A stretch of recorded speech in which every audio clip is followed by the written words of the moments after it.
now, the next case. All parties in the matter of Jennings versus Royal. Step forward. Charlene Jennings is suing her cousin, Khadijah Royal, for a stolen dress and shoes and a loan for a plane ticket.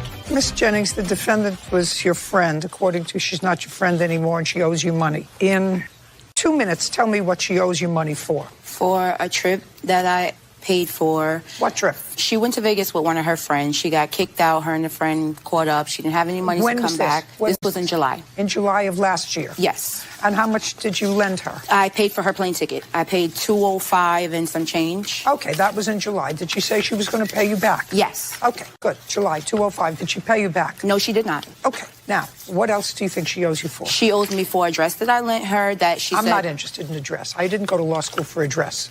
Okay. Or for a pocketbook, which is on the other side. I gave her some hair to make a wig for me, and she claimed she lost the hair. And? I never got it, never got the hair, never got the money. What else? Just random stuff. I don't care random. I didn't go to law school for random. Okay, Did I'm she always buy a lending plane her ticket? money. I'm Did always she buy a doing plane ticket for you? No, she did not, Your Honor. Okay, proof that you bought her a plane ticket, please.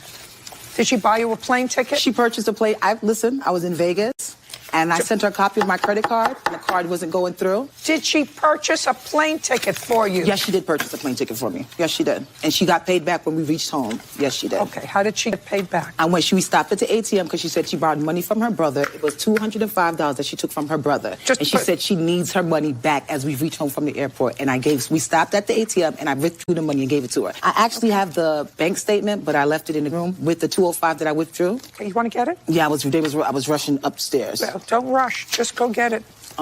Maybe save me some time. Is her ATM going to show that she took out $205 on or about the time that this plane ticket is? No. It will not? No. And if it does, then I can say goodbye to your claim.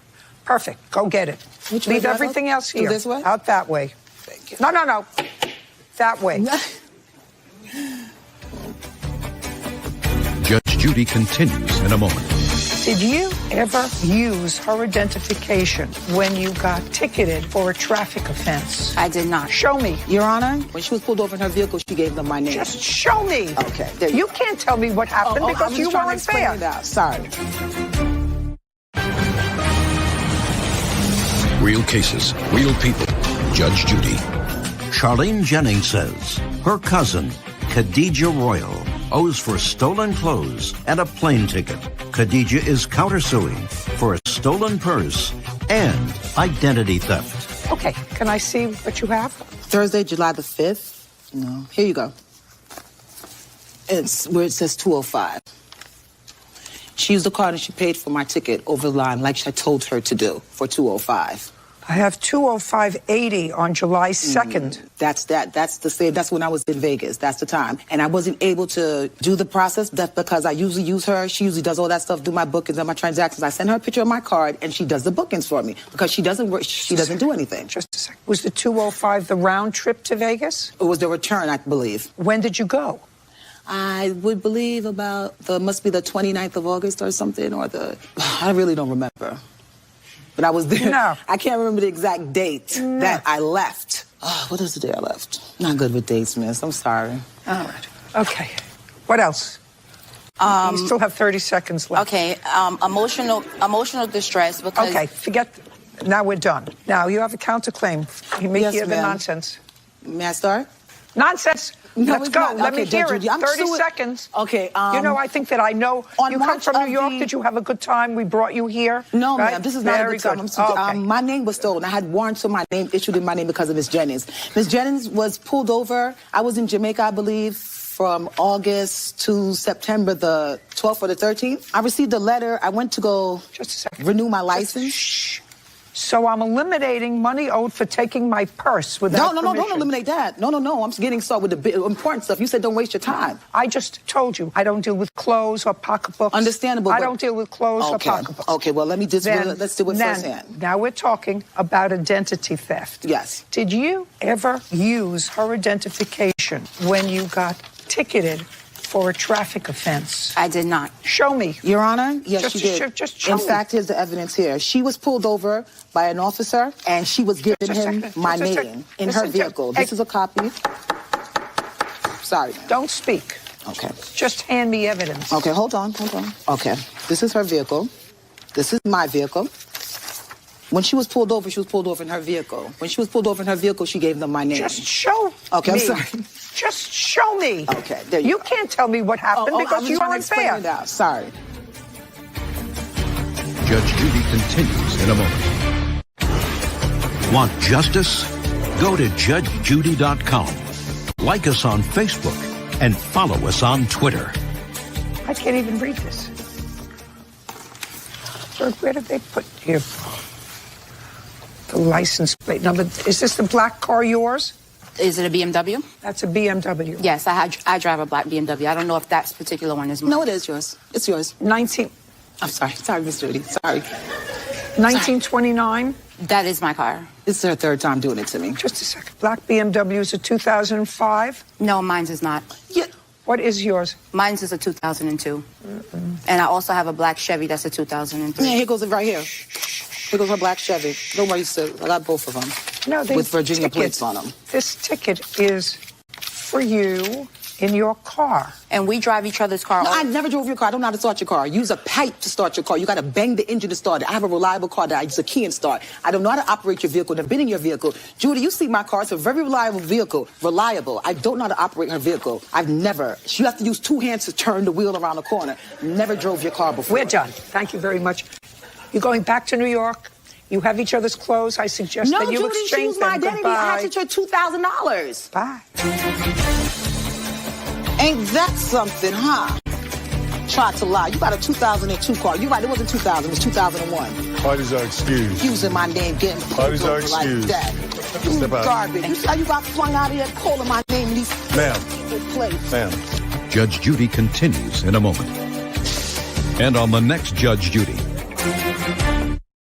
She's a bum, Chris, a bum, a worthless bum. Because she owes me money. She's always borrowing money. She's always borrowing clothes. She uses my name, get pulled over in my car. She's just a bum. She's always needing a favor, and she really does owe me my money. She's a thief. If you want to be her, she steals. She's a thief. She's just a bad, horrible person. Her character is bad. She steals your identity. She steals your purse. She steals your car. She's a thief. She's just not a good person, and it's just no one I want to be friends with anymore. I would never drive her car. I don't know why I would be affiliated with her car. She uses a pipe. Or no one I want to affiliate myself with anymore. No one I will ever speak to. And she pops the hood and she whacks it with two pipes and she goes, did it start yet? Did it kick yet? That's fine, but I still have it. Where's hers? I own a reliable car. I would never drive her vehicle. That's because she's just bad character. That's her bad character, not mine. I don't care. She never helped me out a day in her life. I helped her out because she stole my Louis Vuitton bag. Does she look like she owned a Louis Vuitton purse? And I hope she updates her car too. She doesn't upset me. She doesn't upset me at all.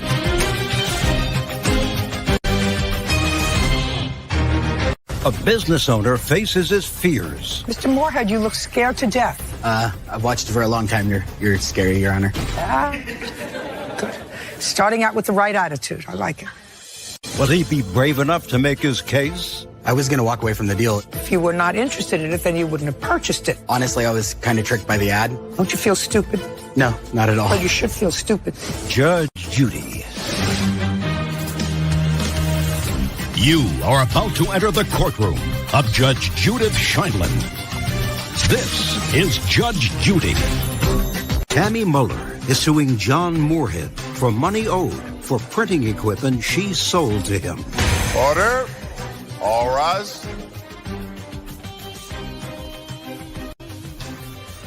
It's case number 347 on calendar in the matter of Moeller versus Moorhead. Parties have been sworn in. You may be seated. Sir, have a seat. Mr. Moorhead, you look scared to death. I've watched it for a long time. You're scary, Your Honor. Sounds scary. Sometimes. Good. Starting out with the right attitude. I like it. Ms. Mueller, it is your claim that the defendant owes you the balance due on some printing equipment that he purchased from you. Yes. Mr. Moorhead says that he bought the equipment, he paid the price that you negotiated with him, and he owes you nothing. That's your defense. Can I see the ad that you originally posted? You posted it on the internet? Yeah. May I see it, please? What kind of equipment was this, Ms. Mueller? This was an entire shop of screen printing equipment. Whose was it?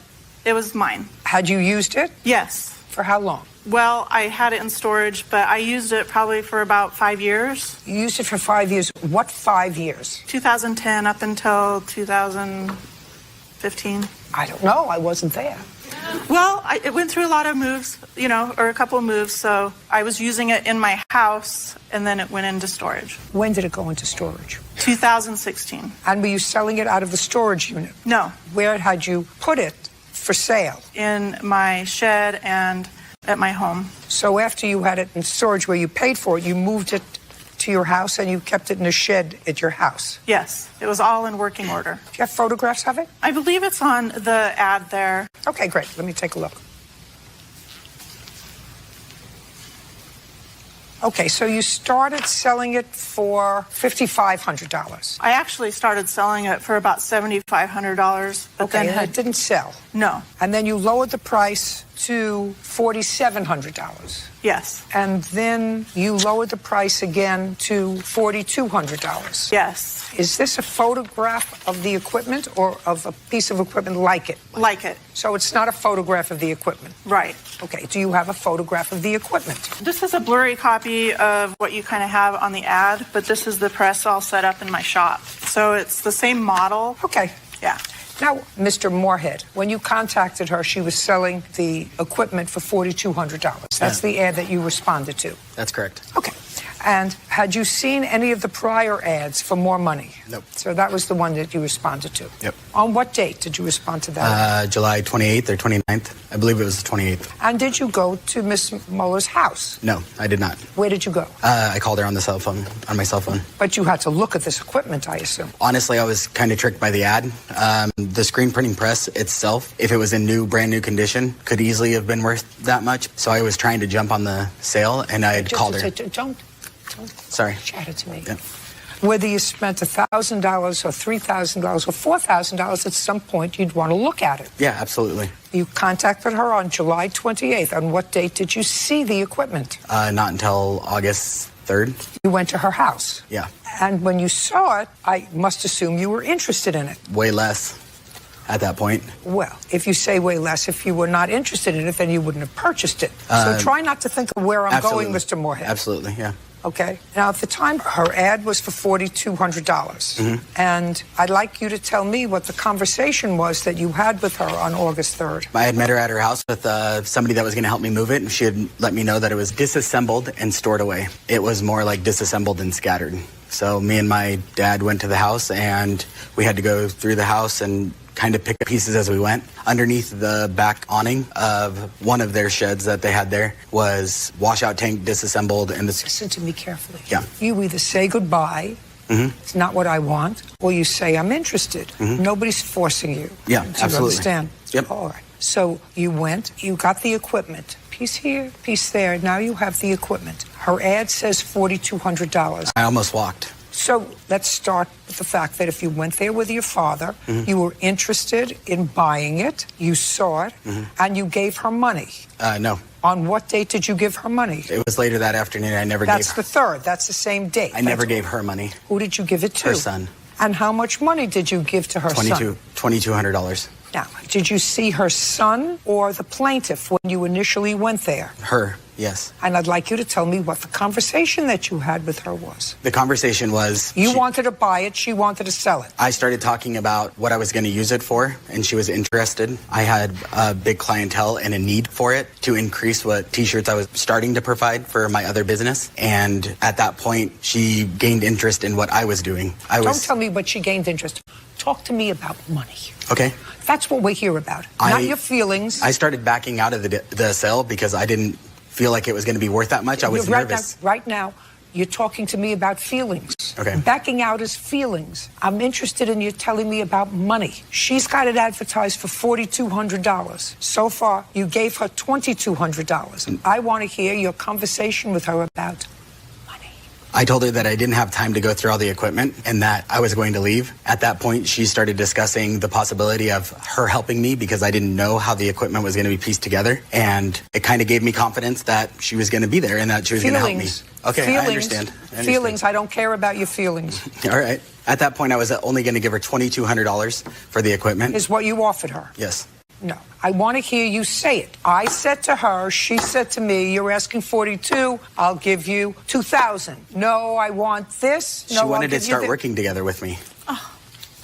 She wanted to start helping me on that side because I didn't know that side. I didn't know how to run a machine that terrific. So she wanted to work with you. Yeah. That's an extra added value. That doesn't diminish the value. That's an extra added value. I was going to walk away from the deal. It was in pieces everywhere. The equipment wasn't very good. I have Do you proof. know that I'm not...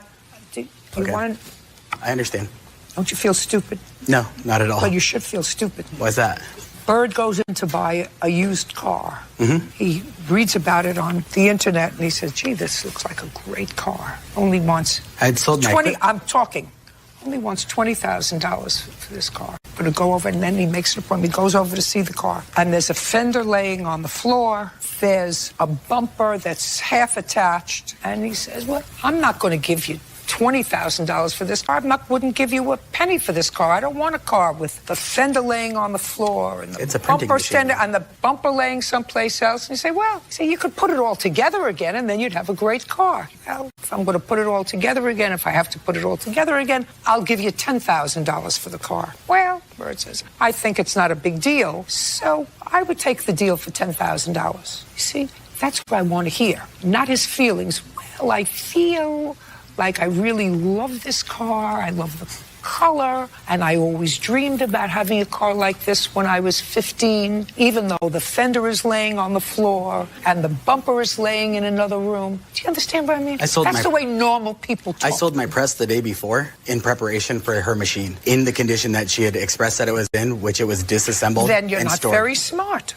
Without seeing it, then you're not very smart. How far away from her place was yours? 2 miles. 2 miles. Well, before I would sell my printing equipment, you fool, I would say, gee whiz, you never know on the internet. I may get there and it may be a photograph of printing equipment. This is what I'm selling for $4,200, a picture of printing equipment. We had somebody here do that with an iPhone. I'm not selling an iPhone, I'm just selling a picture of an iPhone. You remember that idiot? Oh, yeah. Okay.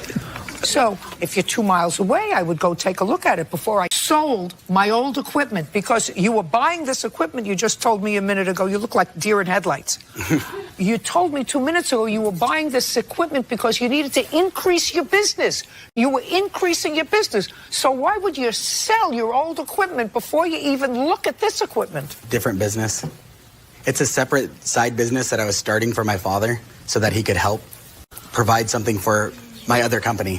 You know, if I could get up and I was not wearing sneakers, I would do a tap dance, because that's what it sounds like. You know, tap dancing. Okay, you want to tell me what happened? I can't get a story from him.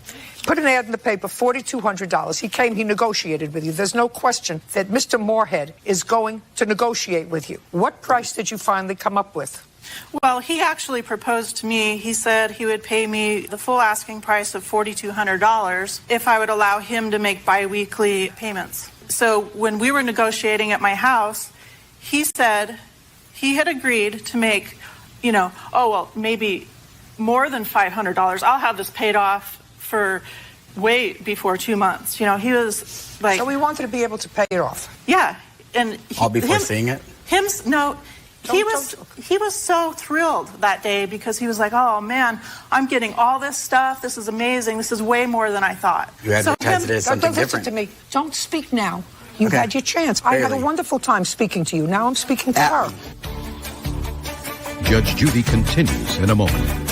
And later today, he made it seem to me like, oh, I'll help you out. I'll just put the money in your account. So you gave him your banking information. Yes, ma'am. And it ended up that whatever he did, he emptied your bank. Yes. And how much did he take?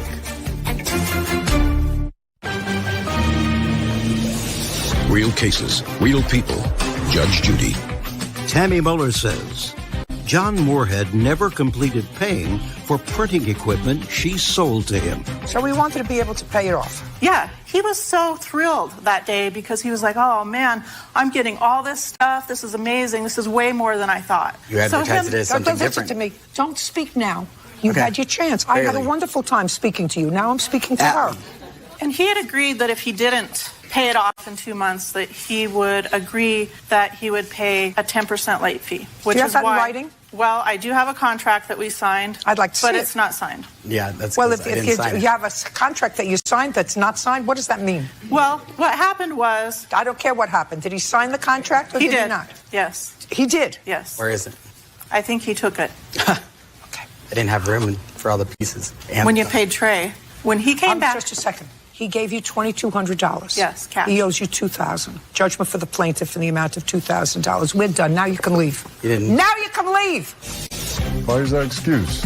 You can leave. It was scattered all over the place. He's obviously a shyster. And it could be pieced together, but never did. Because he just sat up there and lied. I mean, everything that he said was wrong. It wasn't all there and not operational. So And he was totally thrilled the day he came and picked it up. at that point, I wanted to be done with it. I was just cut my losses. And don't extend kindness to shysters.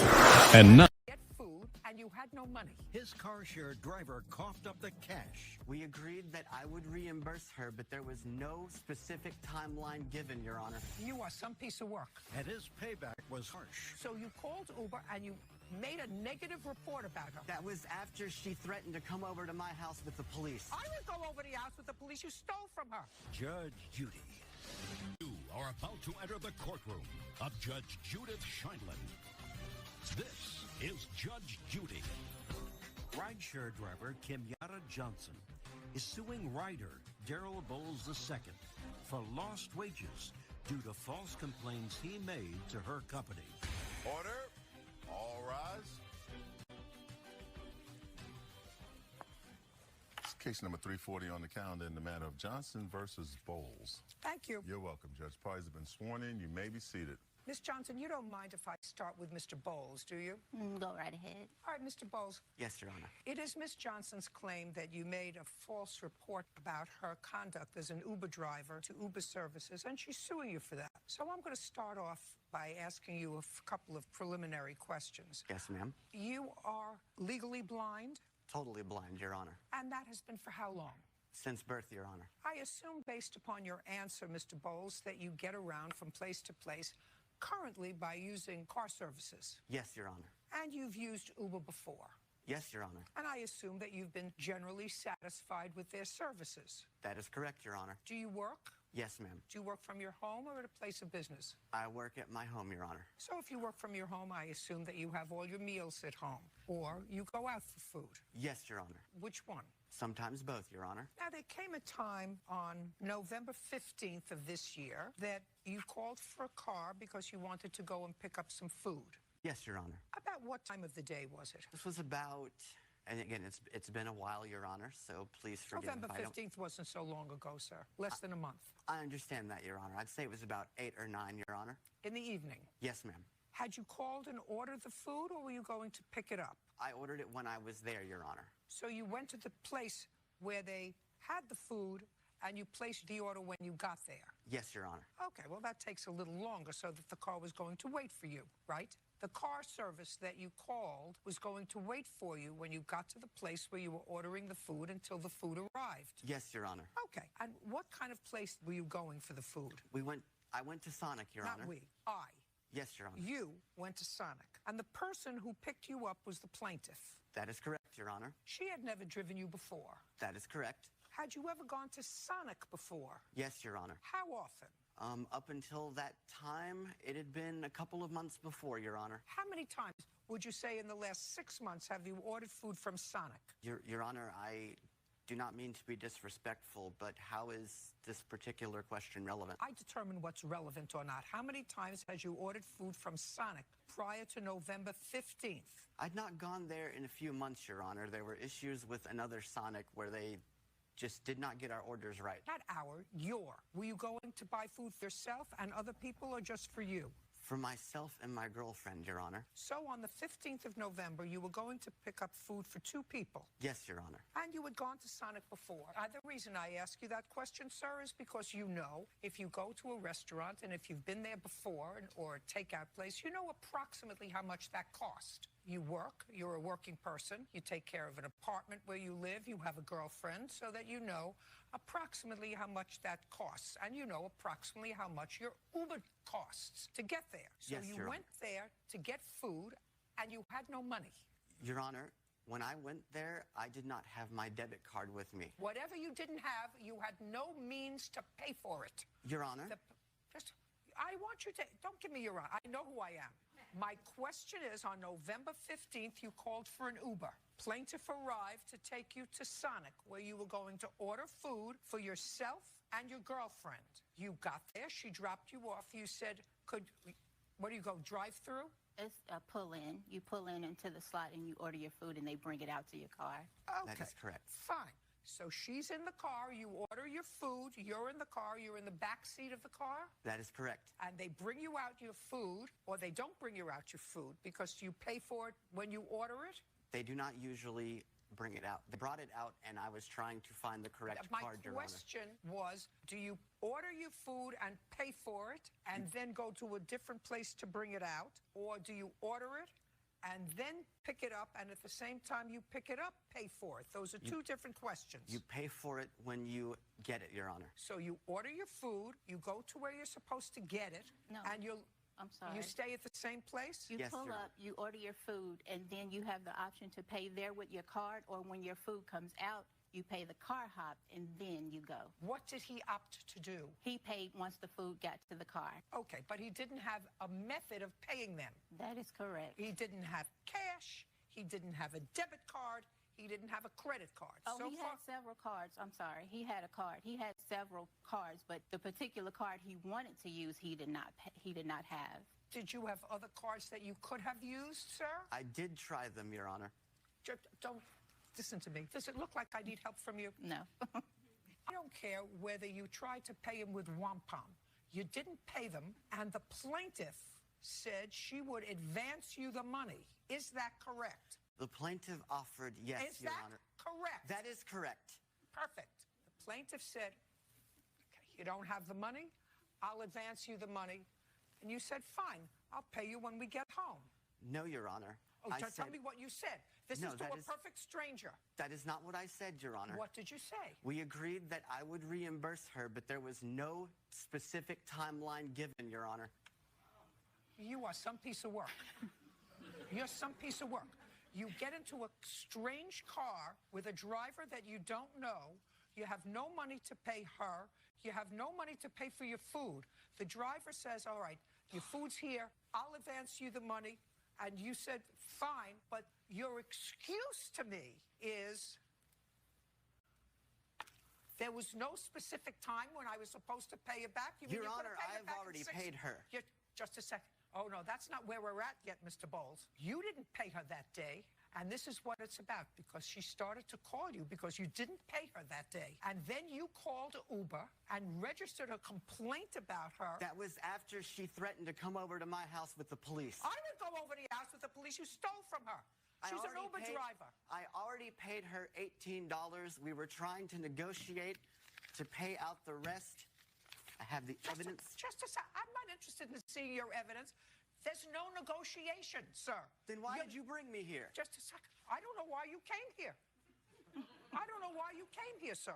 You did the wrong thing by going to buy food without funds to pay for it, by accepting money from a stranger who drove you there, by manipulating words. You agreed to pay her back, but there was never a time frame when I was going to pay her back. Well, you could have paid her back 6 months from now, 3 months from now.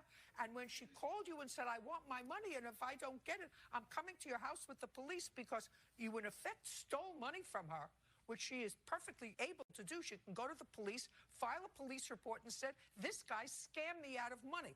It would be the same thing if you took an Uber or a cab and jumped out after they drove you and ran into a house and said, catch me if you can. And the cab driver went to the police and said to them, he just stole money from me. It's the same as going into a store and stealing a toaster oven. You're stealing what they sell, and what they sell is their time. That's what they sell, to take you to a place. But in addition to that, she loaned you money, and you didn't pay her back, and you were trying to jerk her around without paying her that minute when you got home, you or your girlfriend, because you both ate the Sonic. There's no question about that. You didn't say, well, I'm going to put off eating the Sonic until I pay the Uber driver. So you called Uber and you made a negative report about her. Now I'd like to see the negative report. I have these two reports. 2 separate reports, actually.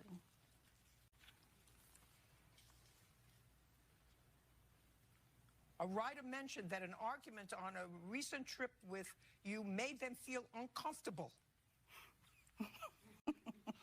Ms. Johnson, you're suing Mr. Bowles for $586. That is now, correct. after all of this happened, Mr. Bowles, who was very quick to point out that you ultimately got paid, he ultimately paid you for the food. How long did that take? He paid me $18.10 on November the 16th, and then December 4th, he paid me another $18.10. $18.10, and then he gave me an additional $20 along with a lengthy note saying that he felt bad about what he had done. I'd like to see that note. I just want to say that I do realize that I did put Miss Johnson out. I realize that. Okay. I do realize that. Good. I'm not here to dispute that. Good. But the 1-star rating that was given after I received the message about Miss Johnson coming over with the police. You're not afraid of, listen to me, you shouldn't be afraid of the police coming to your house. Why would you be afraid if you did nothing wrong? Why would you be afraid? She didn't say she was coming over with a bunch of thugs to break your kneecaps. She said she was coming over with the police. Judge Judy continues in a moment. Why would you be afraid of the police if you did nothing wrong? I actually called the police myself, Your Honor, and they were actually even incredulous that I was even calling them about this. I'm incredulous. And later today, she says that while she acknowledges that her dog may have bitten yours, it was actually your fault. And she says it was your fault with a bizarre recitation of what took place, which, if true, would make me think that you're a nut. real cases, real people. Judge Judy. Rideshare driver Kenyatta Johnson says rider Daryl Bowles II made false complaints about her to her company. Okay, why would you be afraid of the police if you did nothing wrong? I actually called the police myself, Your Honor, and they were actually even incredulous that I was even calling them about this. I'm incredulous. I'm incredulous I never heard of anybody taking a taxi cab and stiffing the driver and the driver helping them out by buying them and their girlfriend dinner. And then the passenger, after they ate the dinner with the girlfriend and didn't pay for it, called and registered a complaint to her employer. It's outrageous. She's suing you for $586. She deserves every penny. Judgment for the plaintiff. We're done. Parties are excused. You may step out. I think her decision was absolutely incredulous. I'm very happy with the verdict. I ultimately ended up paying her the money that she was owed plus extra. I think he used his disability and tried to get over on me, but it didn't work. Anthony Bennett and Rico Ford for breaking their lease and severely damaging their property. That's case number 348 on the calendar in the matter of Graber versus Bennett Ford. Parties have been sworn in. You may be seated. Who's Bennett? Me. So you're Ford. Yes. What school were you going to? Minnesota West. What year were you both in? It was our freshman year. First semester? Yes, my first semester. And yours? Yes, first semester, yes. And that started in September? Yes, ma'am. Of 2017? Yes. You rented their house? Yes, ma'am. For a year? Yes, ma'am. How many people signed the lease? Me and him, and then I had a co-signer. Who was your co-signatory on the lease? My father. Does he work? Yes. Why don't you sue him? We are suing him.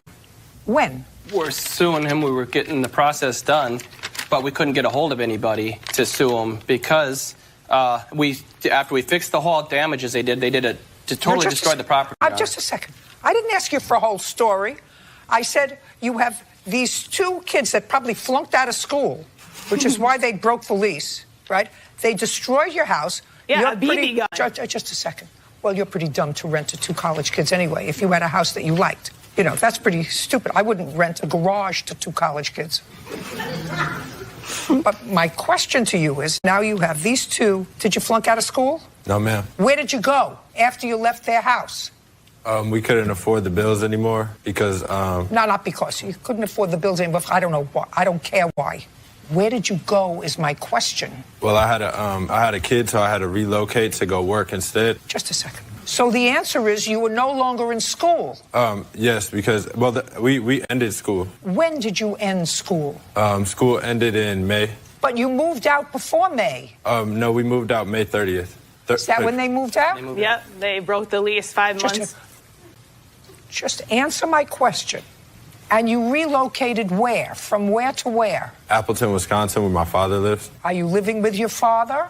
Yes, ma'am. With your kid? He's not born yet. And where is his mother? I moved her in with me. She moved in with you? Yes. And your father? Yes, ma'am. Brilliant. Brilliant. And what about you? I moved back to my hometown, Detroit, Michigan, for the summer. And then what are you doing? I go back to school now in Worthington, Minnesota. Did you get an apartment? Yes. With whom? It's a subsidized housing. Who are you living with? I stay alone. How much rent do you pay? $75. A month? Yes. Smarter than he is. Let's get back to why you're not suing. You can't sue either one of these two. They're useless. They can't collect any money from them. His father works. Why don't you sue his father? We figured to go after them first, and if we didn't get nothing, we'd sue the father. That was going to be the plan B if we couldn't get nothing out of them. We're still going through the process of trying to get money out of these guys. Rico came back, and he paid partial. Mr. Ford? Yes, ma'am. So he came back and tried to do the right thing? Yes, he did, ma'am. Perfect. You have to sue his father. His father. He didn't have any money. He's living with his father.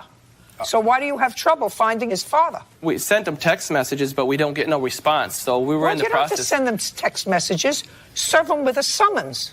We were not his father. We were in the process of doing it with these two. No, listen to me. I'm giving you some advice, sir. Free advice. He doesn't have any money.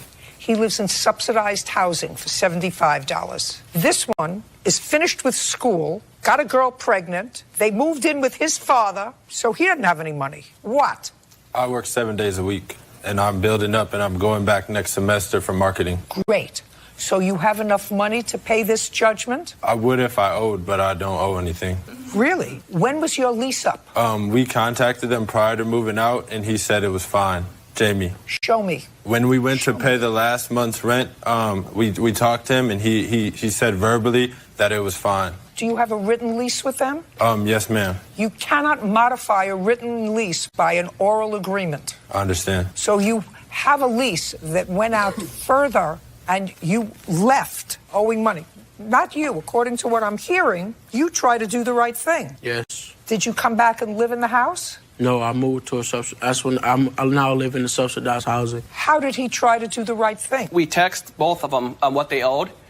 Rico lived in Detroit. When he came back to play, he played football for Minnesota West College. When he came back to start his college, he came back and paid us a portion of what he owed. How much did he pay?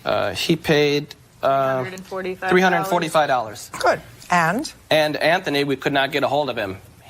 He always text us back until we told him what he owed, and then after that, we couldn't get a hold of him anymore. He never returned any texts or nothing. Where does he live? He lives in Wisconsin, Your Honor. This is the text I sent back. It says, do you want me to read it? No, I'll read it. Oh.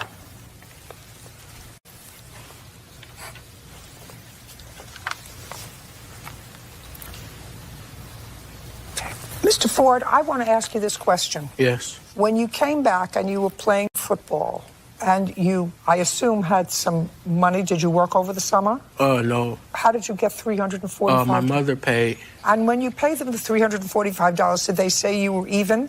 Yes. They said you were even? Yes. Who said you were even?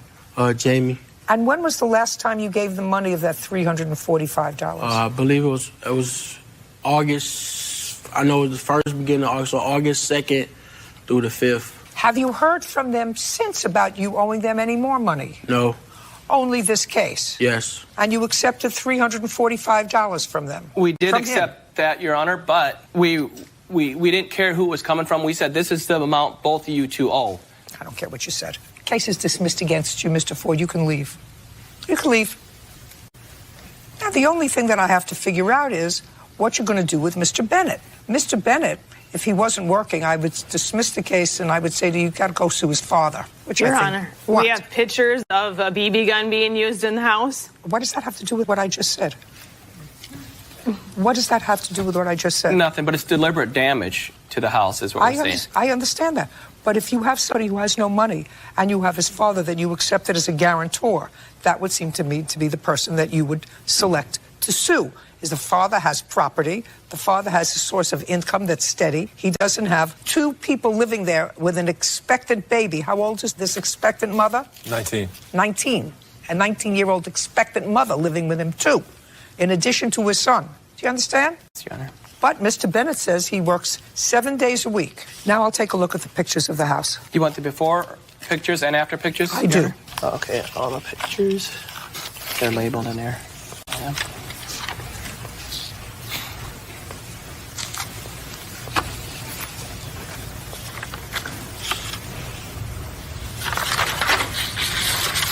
Your Honor.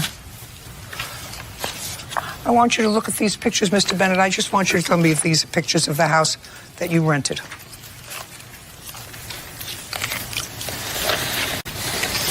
Make sure you tell me the truth, because I'm going to bring Mr. Ford back in here and ask him the same question. Do you understand? Yes, ma'am. Those are the pictures of the house before you moved in? Yes, for the most part. I'll take them back.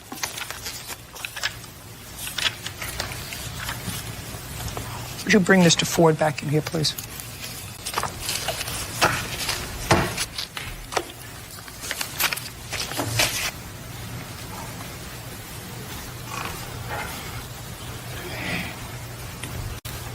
Mr. Ford.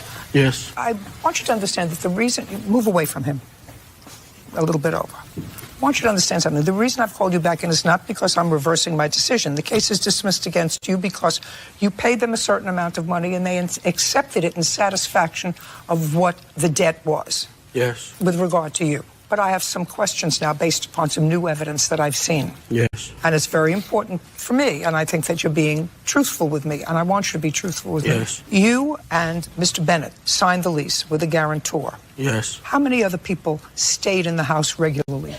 Just me and Bennett. Anybody else stay there more than overnight? No. Who had a BB gun? Neither one of us. Well, tell me how the house got riddled with BBs. I have no idea, Your Honor. You have no idea? No. I'm looking at a house that was destroyed by BB gun. Your Honor, the doors had lock problems. The windows wouldn't even close. They had locks that weren't... There are new windows in the house. Shh. I didn't ask you anything. I just showed a picture of what the house looked like before the two of you moved in. Mr. Bennett acknowledges that this is what the house looked like before the two of you moved in. When you moved out, the house was a disaster. Now let's talk about this first. That look familiar? Judge Judy continues in a moment. Explain that to me. I thought Anthony was going to clean it out. And you? There was no more room in the trash, and you can't fill it over, or else they won't accept the garbage. Pigs do this, not people.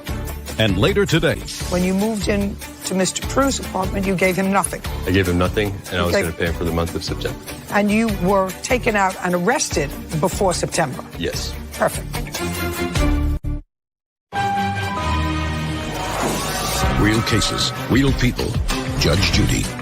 Jamie and Heather Graber say former tenants Anthony Bennett and Rico Ford broke their lease and shot up the inside of their home with a BB gun. Explain that to me. I thought Anthony was going to clean it out. And you? There was no more room in the trash, and you can't fill it over, or else they won't accept the garbage. That's the rules of the city.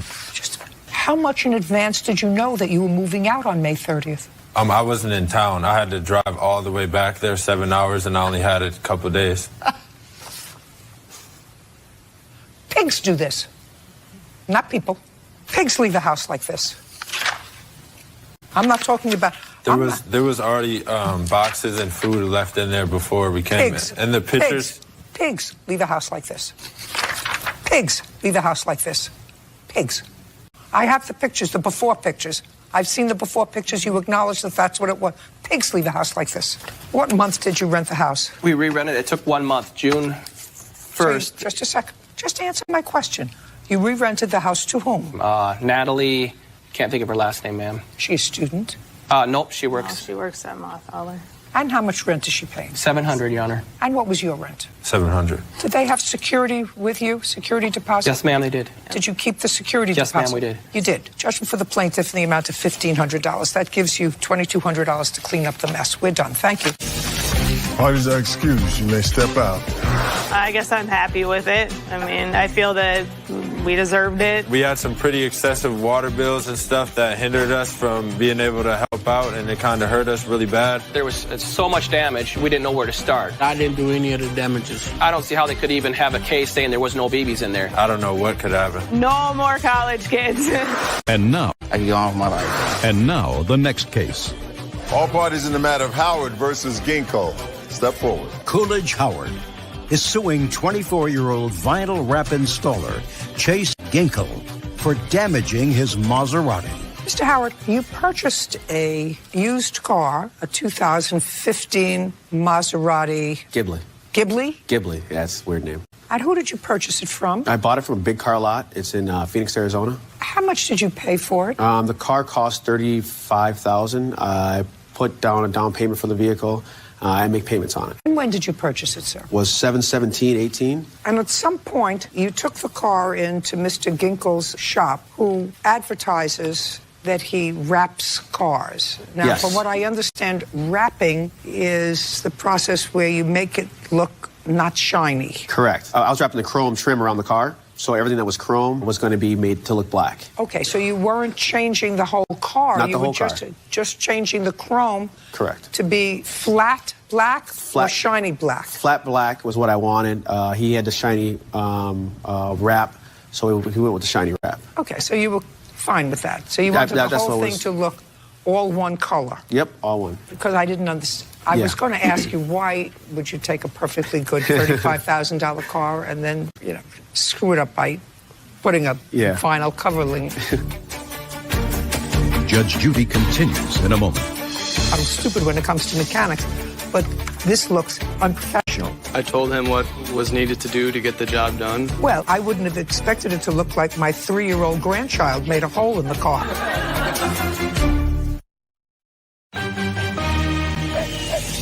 Real cases, real people. Judge Judy.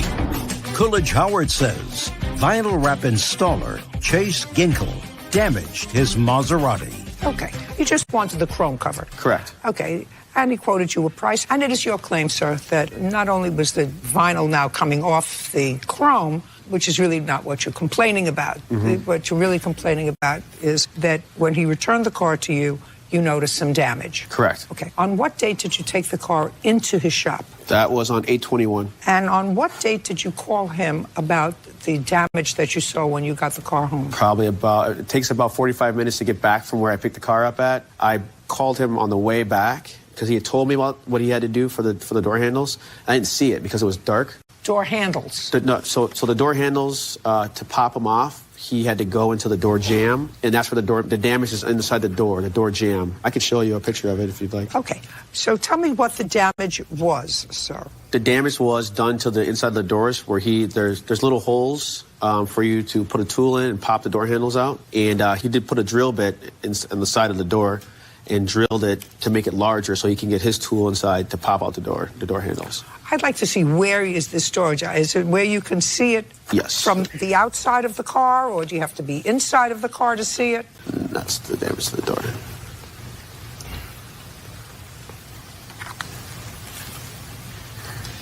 This is what you're talking about. It's inside the car. It's inside the car. It's inside. The You don't damage see is- it from the you outside. can't see You it. don't see it from the inside. You see it Correct. when you open the car door. Correct, but there's a This- reason. Sorry? This jagged, unfinished-looking Yeah. thing. Car Well, didn't that's look like that. unprofessional looking, sir. Just in case you wanted to know. And I'm really stupid. I mean, I have a lot of cars, but I'm stupid when it comes to mechanics. But this looks unprofessional. I told him what was needed to do to get the job done. He agreed. Just a second. Well, if you said to me, I have to drill a hole in order to get that done, I wouldn't have expected it to look like my 3-year-old grandchild made a hole in the car. I would have fixed it, smoothed it over, covered it, made it look like a professional job. Typically, there's rubber caps on those holes. I just happened to forget to put the rubber cap back on that Well, hole. that's your problem. But it looks unprofessional. It looks as if you damaged the car. I told him that that's All right. what was necessary. This looks terrible, sir. Now, Is this on the other side? So on the other side of the car, there's no damage done to those. Those holes are still the same size as they're supposed to be. It was just that side. I think that he did it first. Do you understand? This looks as if maybe it could have been touched up a little bit, you know, maybe a little paint or something inside there so it wouldn't be annoying. But this doesn't look like it was done by my 3-year-old. Correct. This looks like it was done by a 3-year-old. Correct. Now, so Your what Honor, did you have to do to fix that? So the damage to the door is also, the reason why those plugs are in the door is so water doesn't get inside the door and settle at the very bottom, because that's where all the rust and all that stuff will come in at the car. So that's why they need to replace the doors pretty much, because even putting rubber hoses in those holes, it's still going to be water that gets inside there. You don't have to put in whole new doors. I'm sorry. Judge Judy continues in a moment. It's a very pretty car. So I'm going to now take a look at your Maserati bill. That's like a Bentley bill. Did you have the doors fixed? No, I've not had the doors fixed. I haven't fixed anything on the car yet. Perfect. Okay.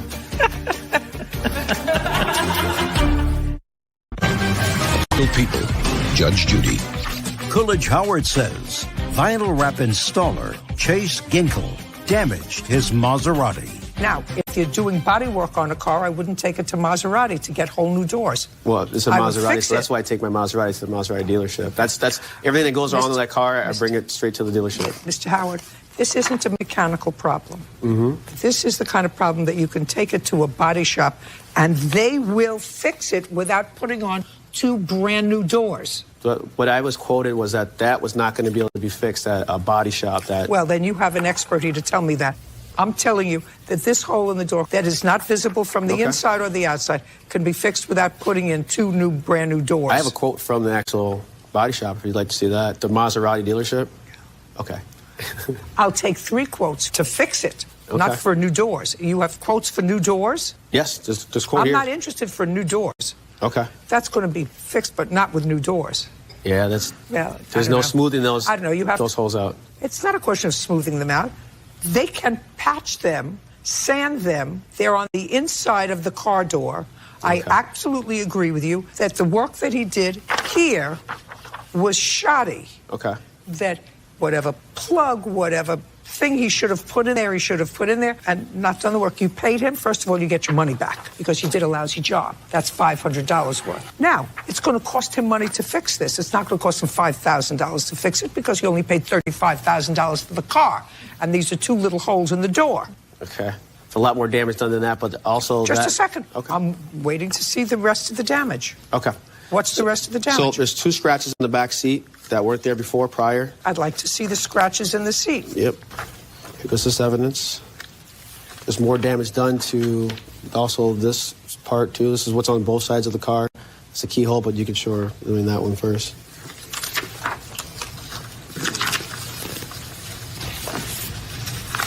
Those are cuts in the upholstery in the back seat that weren't there before we dropped the car off. And like I said before, Would you explain how this happened? That was not me. I didn't go inside the car. What else, Mr. Howard? I have this right here. When he cut the wrap on the car, he damaged the keyholes and things like that. But the back seat and the doors itself, that's what makes the quote so high. I don't know what this is. That's the keyhole to get in the car. So he applied the wrap to the car and then cut the wrap while it was on the car and just did a razor blade and just kind of scratched the whole keyhole up to cut it. Why? What I do on that is you have to tent over the circle of the keyhole, and what I do is I make a small incision in the middle, and then I use heat to push it down and around. I don't just take a knife and stab in there like that. Well, but this is all scratched, sir. He didn't do this himself. It might have been from before. That was not for me. Keys don't open that car. You just walk up to the car, touch the handle. There's no key that actually goes into that. Judge Judy continues in a moment. Are you the victim of a scam? Go to JudgeJudy.com. Like us on Facebook and follow us on Twitter. Okay, you have evidence in front of you, sir. Tell me what it is. So what I have here is pictures of his car before and after of what he did. I want to see his car before and after. One of these is, this one's before and this one's after.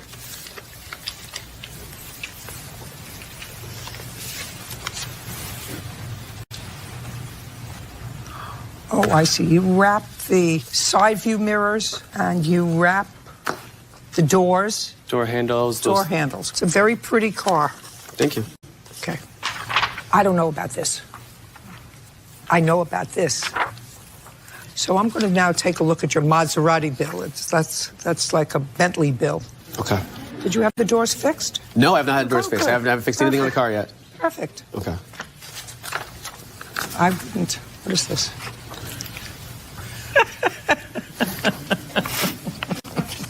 Yeah, that's not happening. Judgment for the plaintiff in the amount of $2,500. We're finished. Thank you very much. Parties are excused. You may step out. Judge Judy continues in a moment. And on the next Judge Judy. I explained thoroughly beforehand how that was necessary to do the job. He damaged my vehicle. I've worked on more expensive cars than this, and I've never had one problem. When I got the car, there was no damage to the car. Pretty clear that he's just trying to get a buck off me. It's always going to be on my mind now when I'm in that car. I probably will sell it next year. You're a squatter. You, your wife, and 5 children are squatters in Mr. Sotelo's house. Did this tenant take advantage? You've been living there for 4 months and haven't paid rent. Are you still in the house? Yes, ma'am. Your Honor, there is reasons why. Shh. Then, did the landlord take it too far? When you stopped paying rent, he started to harass you. Threatening my kids, padlocking them in the house, and threatening to burn the house down, Your Honor. Judge Judy. You are about to enter the courtroom of Judge Judith Scheindlin. This is Judge Judy. Wallace Bass is suing his landlord, Richard Sotelo, for moving expenses due to invasion of privacy, threats, and harassment, and for breach of contract. Now it's case number 310 on the calendar in the matter of Bass versus Sotelo. Thank you. You're welcome. Parties have been sworn in. You may be seated. Folks, have a seat, please. Mr. Bass, Yes, the ma'am. defendant is your landlord. Yes, ma'am. And you want him to pay your moving expenses. Yes, so ma'am. that you can move out of his house. You say he's created an environment which makes it unhealthy for you. Yes, ma'am. In your house. Nice. When did you move into his house? On the first of the year, on January the 3rd. Where had you been living before that? I had been living with my uncle or with my wife, and then I had moved, got a job in San Diego. With whom had you been living? With a relative? Is that what you said? Yes, ma'am. For how long? Probably about 4 months. Before that, where did you live? With my wife. With whom? My wife, Davina Bass. With whom? In our own home. With my wife in our own home. That you rented or that you owned? We rented. How long did you rent that house? A year. Do you have a copy of the rental agreement? No, ma'am. With Mr. Sletto, we did not sign one. Is that correct, Mr. Sotelo? Yes, ma'am, that's correct. It's an oral contract. Okay. And what was the rent, Mr. Bass? $1,375. And when you moved in, did you pay a security deposit? Yes, ma'am. How much? $350. Is that correct, Mr. Sotelo? That's correct. Did you pay February's rent? Yes, ma'am. March? Yes, ma'am. April? Yes, ma'am. May? Yes, ma'am. June? Yes, ma'am. July? Yes, ma'am. August? Paid $850 of August. Did you pay in September? No, ma'am. Did you pay in October? No, ma'am. Did you pay in November? No, ma'am. Are you still in the house? Yes, ma'am. Your Honor, there is reasons why. Shh. Yes, ma'am. So far you've saved $4,975 in rent. Yes, ma'am. You have enough to move. Why don't you move? Because of the reason why originally when I moved in, there was supposed to be a pool in the backyard. That's not why I asked you. I read your case. It had a pool, it wasn't fixed, so you stopped paying rent. And then when you stopped paying rent, he started to harass you. I read all that. Yes, ma'am. I read all that. But you're suing him for $5,000. You say you want him to pay $5,000 for you to move. You've saved $5,000 by not paying him rent. But I also couldn't work the hours that I was working because of him threatening my kids, padlocking them in the house and threatening to burn the house down, Your Honor. So I couldn't work the shift that I was working. My hours were cut. I don't believe that. There's text messages of him. I have evidence. No, listen to me. I don't believe that that's the reason that you didn't pay him rent. And that's the reason why your job hours were cut. And that's the reason why you were home. I don't believe all of that, sir. What I'm telling you is, if you're unhappy where you're living, you move. You don't stop paying rent and live there, because you could have moved in September. By September, you've saved $2,000 by not paying rent. You move. Now, your wife wasn't living there with you all the time. No, ma'am. That is correct. Yes, ma'am. Right. There were some other women at different points living in the house with you. Just one other woman. Fine. There was one other woman living in the house with you. In what month? January, February, and March. What was her name? Michaela. Was she your girlfriend at the time? Yes, me and my wife had separated, Your Honor. Just a second. That was the answer to that would be yes. Yes, ma'am. And how did you get Michaela out of the house? Me and Michaela, it was just a temporary. We were together for a while. How did you? She moved out on her own. January, February, and March. Yes, temporary isn't January, February, March. Temporary is an hour. How did you get Michaela out of the house? She moved out on her own. I didn't have to get her out of the house. Okay, so she moved out in March. And when did the wife move back in? The wife came down with my kids in May.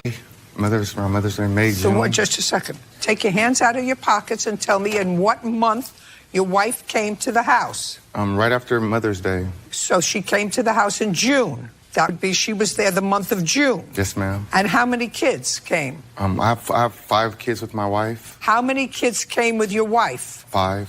When you first came to rent the house from Mr. Sotelo, who was living with you? Me and Michaela and one child. And Michaela. And one child. You and Michaela and one child. Yes, ma'am. That's who we rented the house to. He agreed. Yes, ma'am. You, Michaela, and her one child. Is that right? Yes, ma'am. All right. And Michaela and her one child moved out? But it was a month later, your wife moved in? When my kids came down for the summer, Your Honor, my wife, when she brought them down, her house was taken over by squatters. That's why she ended up staying there. You're a squatter. No. You're a squatter. You, your wife, and 5 children are squatters in Mr. Sotelo's house. You've been living there for 4 months and haven't paid rent. That makes you a squatter. I have the rent, Your Honor, for him. I have his rent. I would tell the rent until he fixed the things. There's no AC in the house. There's no ventilation. There's things. He's not even supposed to be renting the house. Code enforcement's coming out Friday because he rented me the house that he wasn't supposed to rent it to me. You have your moving expenses. Don't give him the rent. You have your moving expenses. If you saved him the money, yes, ma'am. Listen to me. If you've saved the money and you have the money to move, Mr. Sotelo would love for you to move. And if you moved out tomorrow, he would. Because he knows he's not going to get his money anyway. Is that a fair statement? Your Honor, just a second. You tried to evict him, right? You went to court to try to evict him. Right. And you're not going to be successful because they're not going to award you rent because the place that you have has certain code violations. Oh, we don't know if there's any code violations at the moment. Your Honor, it's a very easy case. I don't have to make it any more complicated. I don't have to make it any more complicated. He moved in without you, with his girlfriend and her child for 3 months. Then you came. A month after you came, he stopped paying rent, and he's still not paying rent. And he wants him to move. Mr. Richard agreed to my kids. He knew my kids was coming. He knew that they were coming, Your Honor. It's not like I just brought my kids there. Just a second. I don't care. Just a second. It really doesn't matter. He didn't know that they were coming when you moved in with Michaela, unless when you moved in with Michaela, February, March, and April. Right, January, February, and March. You didn't say, by the way, this is my girlfriend. She's going to be in January, February, and March. And then in June, my wife and 5 kids are going to come. You didn't tell that to him. My wife has her own home. My wife still has her own house. My wife has her own house, Your Honor. Good. Your case is dismissed. Now, use the money that you've saved up for rent and move. Mr. Richard agreed. I know you have accounts. Mr. Richard agreed to not Just a second. It. I don't want to hear from you. When you eat the steak, you have to pay for it. If you don't like the steak in a restaurant, send it back. But he didn't have to lock my kids in the house and threaten them, Your Honor. Listen to me carefully. He threatened my son. Listen to me. He told me he was going to... Listen to me. You don't like it, move. You don't not pay rent and stay. And then want more money to move. You have money to move. You've saved $5,000 by not paying me and Mr. Richard rent. discussed that. He has the $5,000 come in. We're done. I'm finished with your case. That's the way I believe justice is. When you eat a product that belongs to somebody else, you pay for it. If you don't like the product, you send it. Put it around, please.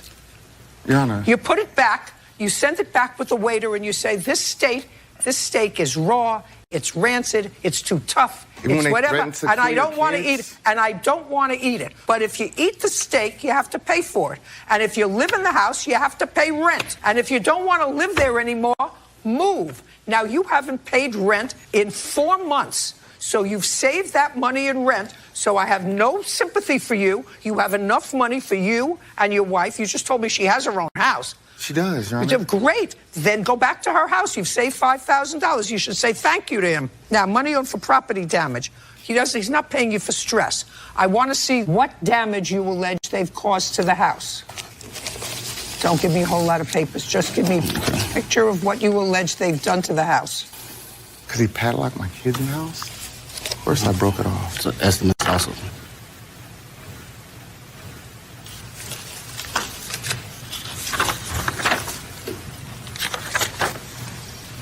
You're showing me a lock? It's a lock to the gate. Was ripped out of the. Because he padlocked my kids in the house. I don't want to hear from you anymore. When I ask you a question, Yes, ma'am. you'll hear it.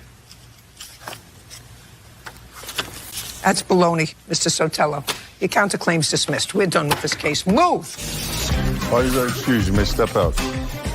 This guy, he locked my kids in the house, threatened to burn the house down with locks. He stopped paying rent. Just be more careful who I rent from. But hopefully they can find another place and I can go on with my. She thought it was an invitation to enter. I saw that the door was open. Big mistake.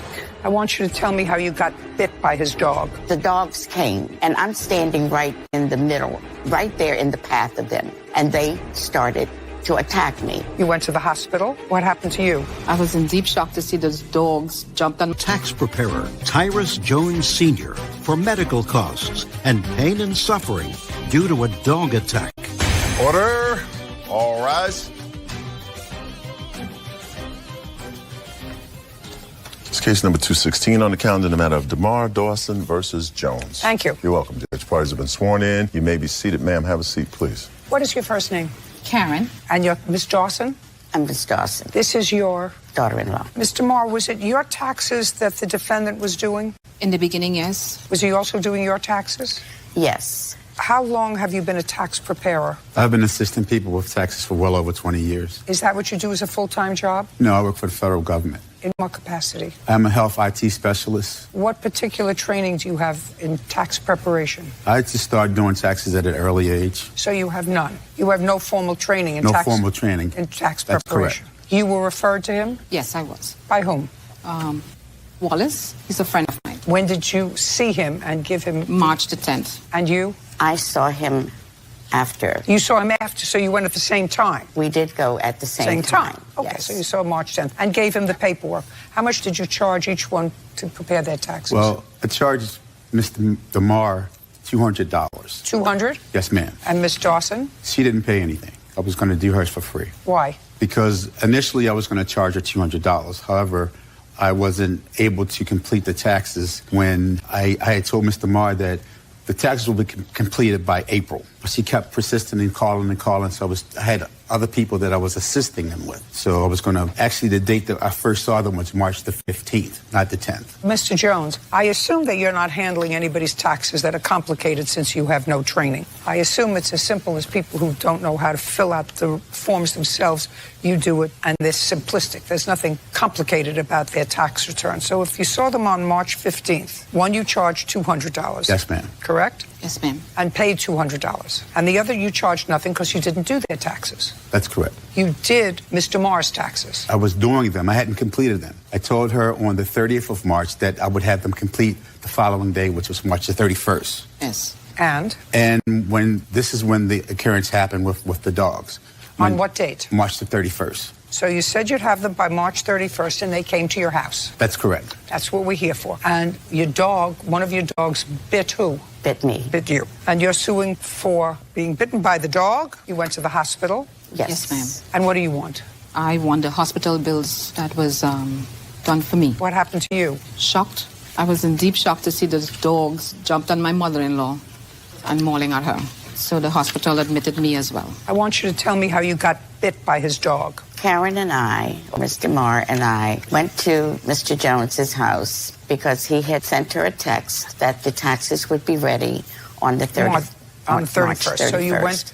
So we were together. We were in the area. It was on a late Saturday evening. On the 31st? On the 31st. What time? I would say approximately 7. 7 p.m. Yes. Okay. So you went to the house to pick up your taxes. Right. Well, what time was it? It was at least 5 o'clock in the afternoon. It was in the afternoon. It was 5 o'clock in the afternoon. Yeah. Taxes should have been ready. That's after business hours. So it was 5 o'clock in the afternoon. So you went there at 5 o'clock to pick up your taxes, which was supposed to be ready. And? We called. We saw that the door, the inner door. Not we saw. You. Oh, I saw that the inner door was open. So we sat in the car for a while. Mr. Marr called to see. Called Mr. Jones to let them know that we were outside. But there was no answer. I think the voicemail picked up. So we sat there. Just a second. You were home? Yes, I was upstairs. Just a second. Yes. So she didn't answer the phone. So you're sitting outside no one answered, in your car, and this is your wife? Yes, ma'am. Your wife didn't answer the phone. You weren't home? I was home. And you didn't answer the phone? No, I did not. So it went directly to voicemail? It did. So after we didn't get a response from the voicemail, we decided, the door... No, we decided. I'm sorry. I saw that the door was open. The inside door was open. And I could see through the house. Whether you could see through the house or not. You were there getting your taxes, and they were ignoring the phone call. No. No. So don't... Okay. When I ask you something, then you'll answer me. Okay. Right now, I have that you heard the phone, you didn't answer it, and you were home. It was his cell phone. My cell phone. The phone wasn't on. Who has a cell phone? That would have been a problem for you if you run a business. Yes. That would have been a problem for you if your phone wasn't on, and if that's the only number they have for you.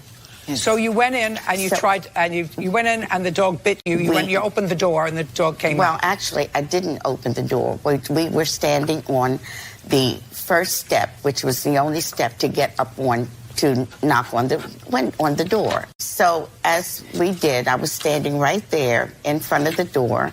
Ms. DeMar was to my left. The dogs came, and I'm standing right in the middle, right there in the path of them, and they started to attack me. What kind Ms. of DeMar dogs? What kind of dogs? They were boxers. Where were you bitten? I was bitten on my hand, my right breast, and my right side of my stomach. You have a medical report for me? I have them from... I would like to see a medical report. Yes. Okay, yes, I do. All of this, okay. And I have...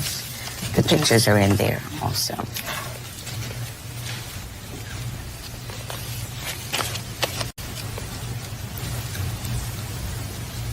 Listen, you had a dog bite on your left hand. That's what you had. Yes, Ed. That's what you had. That's what the doctors found when you went there. Yes. Weeks later, you complained about being bitten also on the breast.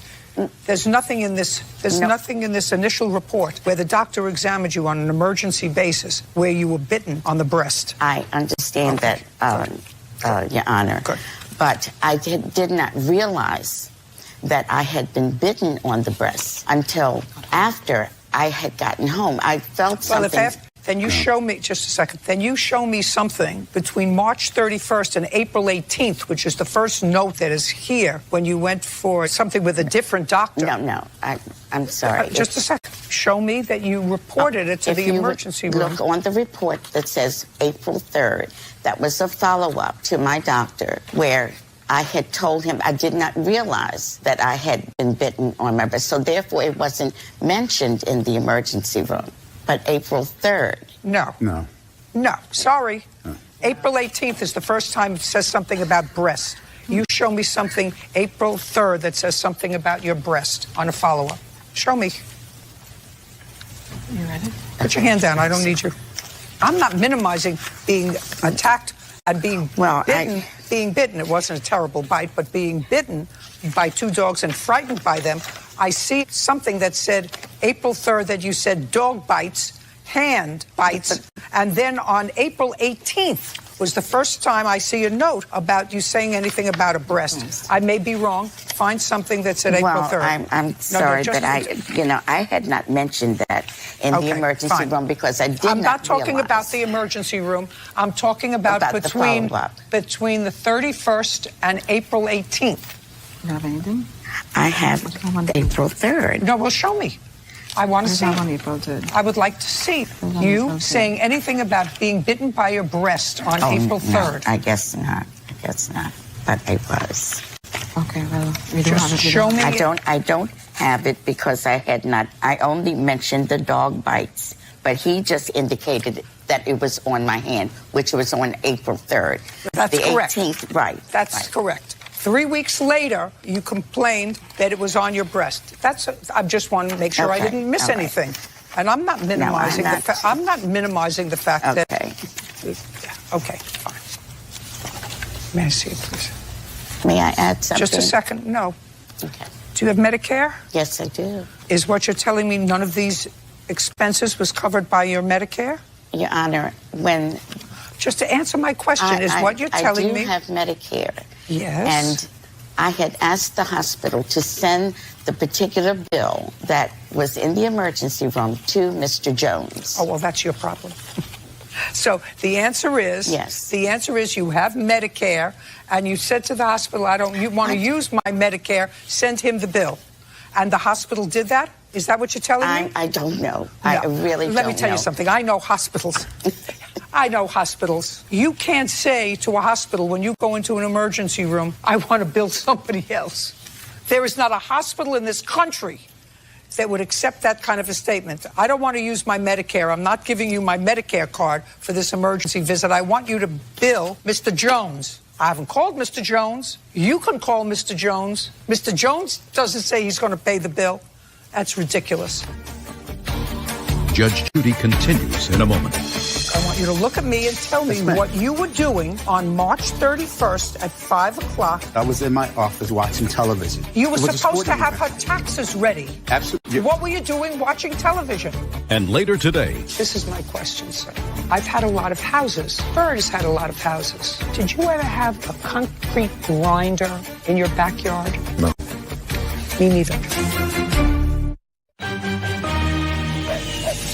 real cases, real people. Judge Judy.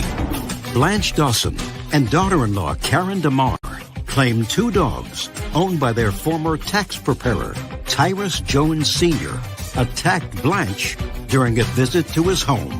Now, you're entitled to go to someone's house to pick up your taxes and not be attacked by his dog. You're not supposed to make a bigger thing out of it than it was. That's your problem. You have to accept responsibility for the fact that your dog bit this lady, even on the hand, and you should have answered the door. You should have answered your phone. Did you have her taxes ready? Judge Judy. Just tell me whether you had her taxes ready The on answer March is 30th. no. Fine. And you were supposed to have her taxes ready on March 31st. I didn't give her a time. You were supposed to have... She came unannounced, Judge Judy. That doesn't matter. That's where you conduct your business. You, in effect, invite the public to your home because you conduct your business there. You left your inner door open, which is how the dogs got out. The dogs didn't get out because of the door was open. Yeah. I have evidence. Love to see it. Yes. Okay, so I have a picture of my front door closed. I have a picture of the door open with the screen closed. There is no step to the only step is to step up into my house. Which is what are you telling me? What I'm saying is She came in. she came in the house. And said hello. She said hello. She stepped in the house, opened my door. That is and not. Then, and then the that dog. That is not correct. She's been in my house 3 times. The first time announced she came, okay, when I acknowledged that she was coming, I put the dogs up in the cage. When Always. someone comes to our house, we put our dogs up in the cage. Always. The second time she came, on the 24th of March, I was out of town. I had no knowledge that she was coming. When my wife looked out the door and saw them, my wife took the dogs and put them up in the cage. That's our practice. We have people come to our... I have it chronologically so I can show you. The dogs in the outside of the house and the cage in the living room where we put the dogs. So you put the dogs in the cage and... And then we allow people to come in. On the third time, on March the 30th... I want you to tell me what you were doing at 5 o'clock in the afternoon at your house on March 31st. I would like you to tell me what Look, I want you to look at me and tell me what you were doing on March 31st at 5 o'clock in the late afternoon, early evening, you and your wife. My wife was upstairs. I was in my office watching television. What were you doing watching television? Just watching it. You were It was a supposed to sporting have her event. taxes ready on March 31st. Absolutely. What were you doing watching television? You're right. I was supposed to have her tax them, but I didn't tell her a time. They were going to be done. Judgment for the plaintiff in the amount of $1,500. That's for both of you. We're done. Thank you, Judge. Parties are excused. You may step out. They walked into my house knowing that I have dogs, Their paws pushed open the door. came unannounced, and my dogs attacked. I was in shock. I just think they are out to get money. I will never recommend anybody to do taxes with that gentleman. Now, the next case. All parties in the matter of Cheatham versus Shue. Step forward. Veronica Cheatham is suing her landlord, Charlie Shue, for property damage and the cost of a hospital visit. Ms. Cheatham, you were living in an apartment. The building was owned by Mr. Chu, is that correct? Yes. And that apartment that you were living in is an apartment that was subsidized by Section 8 housing? Yes. How long have you been living there? A little over a year. And where did you live prior to living in that apartment? In a condo. Was that also Section 8 housing? Yes. Where is it located? In Anaheim. How long did you live there? About a year. Why did you move? The owner sold the property. Prior to living there, where did you live? On Lincoln for about 6 years. And why did you move from there? They no longer accepted Section 8 housing. It is your claim that the apartment that you were in had many, many difficulties. And at one point, there was a leak in the roof that caused damage to your property. Yes. That Mr. Chu hired roofers to repair the roof, that the roofers did not do their due diligence, and they thought that there was an attic between the roof and your apartment. It turned out that there was not an attic, and there was further damage to your property. Yes. You want Mr. Chu to be responsible for that? Yes. When was the damage to your property? The damage to my property started in October of 2017. When did you move into the property? July the 2nd. My lease officially started June the 12th, but I didn't officially move my belongings out of the storage until the 2nd of July. And you had a one-year lease? Yes. So your lease was up in July of 2018? Yes. Why didn't you move? Judge Judy continues in a moment. You ask him, when will you be replacing my property? You list the property. Follow carefully what I'm saying to you. I'm not saying he's not responsible for the damaged property. I'm just saying that it's not time to refurnish your house.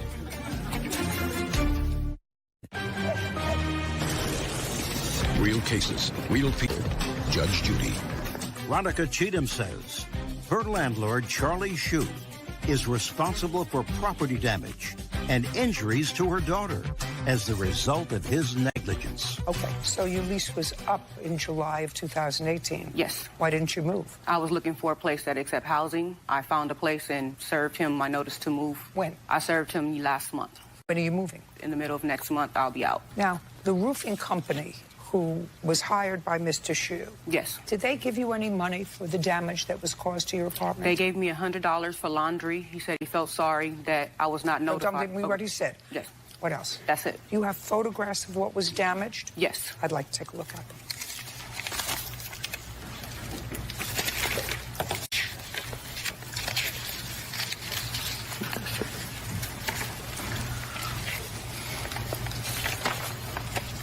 I can't tell what this is. That's a box full of water from the rain before they started to replace the roofing. Well, what was damaged of yours? That is the Wii. Everything in the box is a Wii. It's a cell phone. It's a tablet. Photos. Oh, I can't see this. This is... It's more pictures that once I actually start taking the items out. It was an electric guitar, a piano. When did this roof damage come in? In January. Mr. Chu, did you go to the residence in January? I go there several times. Oh, did you go there in January after the roof damage? Her apartment, I don't remember. No, he didn't. Did you notify him? Yes, I did, through text message. He told me to go out and communicate with them myself and let them know that the roof was coming in. However, they don't speak English, so we couldn't even communicate. I started fussing back with him, letting him know how bad it was and demanding he come see it himself. He told me no to reach out to them. They didn't actually get in communication and come in and help me until the third day after I started fussing with the owner of the company stating that the roof had came in on my daughter's head. That's when he told them to come to the door to give me something for laundry to try to take off a little ease off me from being angry. I would like you to tell me why you didn't go over and see the damage. Okay, Your Honor, here's the thing. Today we have a technology, right? We have a cell phone. We can use a text message. She sent me the pictures. So she notified me there's water leaks from the roof. I asked her, I have evidence here also. I asked her, what is the problem? What is the damage? She has a list here. I'd like to see it. Okay, no That's problem. not truthful, Your Honor. When I first originally notified... Exhibit, I call it, is it 9, 10, 11? I can show them.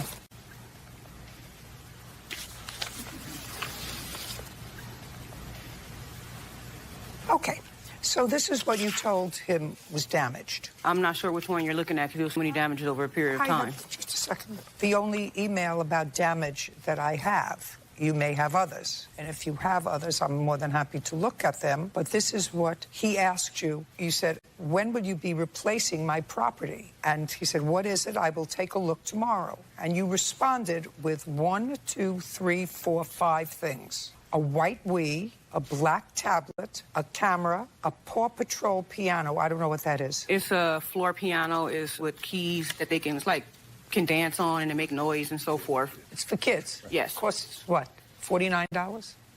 Yeah. Probably so. A camera. What kind of camera? It was a Samsung camera and a Samsung tablet. Okay, you have receipts for those? No, I don't, not anymore. They broke into my home. A lot of things were taken. And a white Wii? That's the one before the newest one came out. He has the newest one, but that's the one right before it. And we were battling over what it cost. At this point, I've only seen it for $169. He keeps finding different places every time he Googles. So far, at most, you have $300 worth of damage that you told him about. That was starting out with. No, it was more than that. That was just starting out. No. On that one email, it's more emails. Just a second. As a result of the roof. From what? Just a second. Now I'll see any other emails that you have that are inconsistent with this email that you sent to him. Follow carefully what I'm saying to you. I'm not saying he's not responsible for the damaged property. I'm just saying that it's not time to refurnish your house. Judge Judy continues in a moment. Now, you have a bill for me for cleaning up the apartment? No, he has it. Did you pay it? The roofing company is responsible for everything. Just a second. She doesn't have to go after the roofing company, Mr. Shu. You have to go after the roofing company because you hired them. Real cases, real people. Judge Judy. Veronica Cheatham says her landlord, Charlie Shu, is responsible for property damage and injuries to her daughter as the result of his negligence. Okay, let me see other emails that you sent to him, when they were, and with other property that you allege was damaged. Don't give me all that stuff. I don't want all that stuff. I want to see an email that you sent to him, like you did here. We dealt between email and text. It's right here for text. It's in text, and that's all the violations behind it that was wrote up from the damages. No. I want to see the list, when it is, of what damages there were. I have a current list here, January, when there was damages to your house. Yeah, the current list started off with him and the roofer, but once talking to legal advice, it said it's not on the roofer, it's all on him, and I forwarded it back to him. Okay, so this doesn't give me a list. A list. When you sent him a list of what was damaged is what I need. It was just over a period of time, different items. It wasn't just a grand list at one time. Every time something went out, I told him what it was through text. It's not happening. So he could just damage my property and it's No, not you're going to get paid for what you told him was damaged. I told him over a period of time, a lot of things through text. He never shows up. He don't come. He's always saying, I'm at a resort. I'm in China. I'm here. I'm there. I can't force him to come actually take a look. And, of course, things that you find discovered damage, you find in one day. Over time, when you go to it, you find out that stuff's been damaged. The whole entire roofing had to be replaced. Did you replace the roofing? Yes, I have. But I was damaged through all of the replacement. He never informed me that the roof was going to be replaced. So I come home to chaos. The whole roof, debris all over my unit. And on top of that, I tell him, come see how bad it is. You see a picture, that's still not seeing the physical damage actually being there. I want to explain something. He's not giving you $5,000. Judge Judy continues in a moment. Are you the victim of a scam? Go to judgejudy.com. Like us on Facebook and follow us on Twitter. Now, I want to explain something. He's not giving you $5,000. I mean, but he's going to do something for the damage. No, I have $300 so far. Now, you have a bill for me for cleaning up the apartment? No, he has it. I forwarded it to him when he came. Did he pay it? No, he did not. Did you pay it? Okay, here's the thing. No, not here's the thing. I don't want to here's the thing. I didn't pay, but the roofing company is responsible for everything. Just a second. They pay. No. She doesn't have to go after the roofing company, Mr. Shu. You have to go after the roofing company because you hired them. That's not her problem. Who did she hire to clean the apartment? Okay.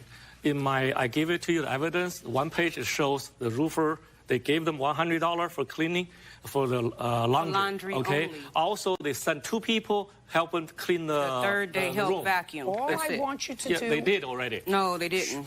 All I want you. Well, you have not done anything. You're not doing due diligence. You put blame on everybody instead of taking care of it. Judgment for the plaintiff in the amount of $300. We're done. Bye.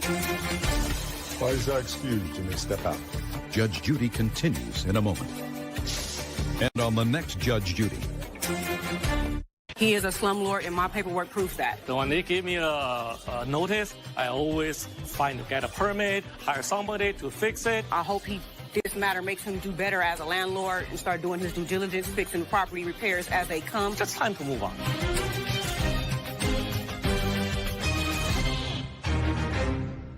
I assume he asked to borrow this drone. He wanted to fly it. A son's wings get clipped. All of a sudden, he throws it right at it, hits the drone. And the drone is destroyed. It could have been anybody's Frisbee, not just mine.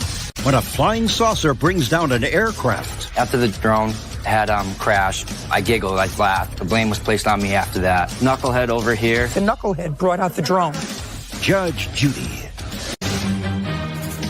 Much for? $999.99. $1,000. When had you purchased it? December of 2016. And on what date did he borrow it? Well, it was a family drone. It was a Christmas present to my whole family from me. So it was his as well. My husband and my drone, he asked to use it. Ultimately, we oversee the drone. Does he live with you? Yes. When he came inside, I want to know what he said to you. He said, can I take the drone out to film our putting? He wanted to fly it. Now, did you see how many buddies he had outside? He had a group of kids, of guys. Many? 6, maybe. And how long had they been there? They had just gotten there. What time? It was 10 in the morning. Did you see them when they arrived? Did they come in to say hello to you, or did they just go outside? They stayed outside because they were getting ready to go to a disc golf game. A what game? So they play in a disc golf league, and they were going to What disc is golf that? course. I don't know what that is. My son would be better to explain the whole Have disc you golf ever league. seen it played? Yes. Well, then you explain it to me. It's like ball golf, but they use a disc, and they have different discs to make different shots. So they were putting, which are short shots, in my yard. So you're throwing that thing in the air? Yes. That's what they were practicing? Yep, and they were practicing their putting. I don't care what they were practicing. You throw it in the air. I don't care what you throw them in the air. Yes. And after that, you don't know what happened until your son brought the broken drone inside. I was inside, but You I was... did? Yes, I saw it happen. You saw it happen? Yes. Interesting. That doesn't say that in here. Maybe I'm wrong. I was inside. Maybe I'm wrong.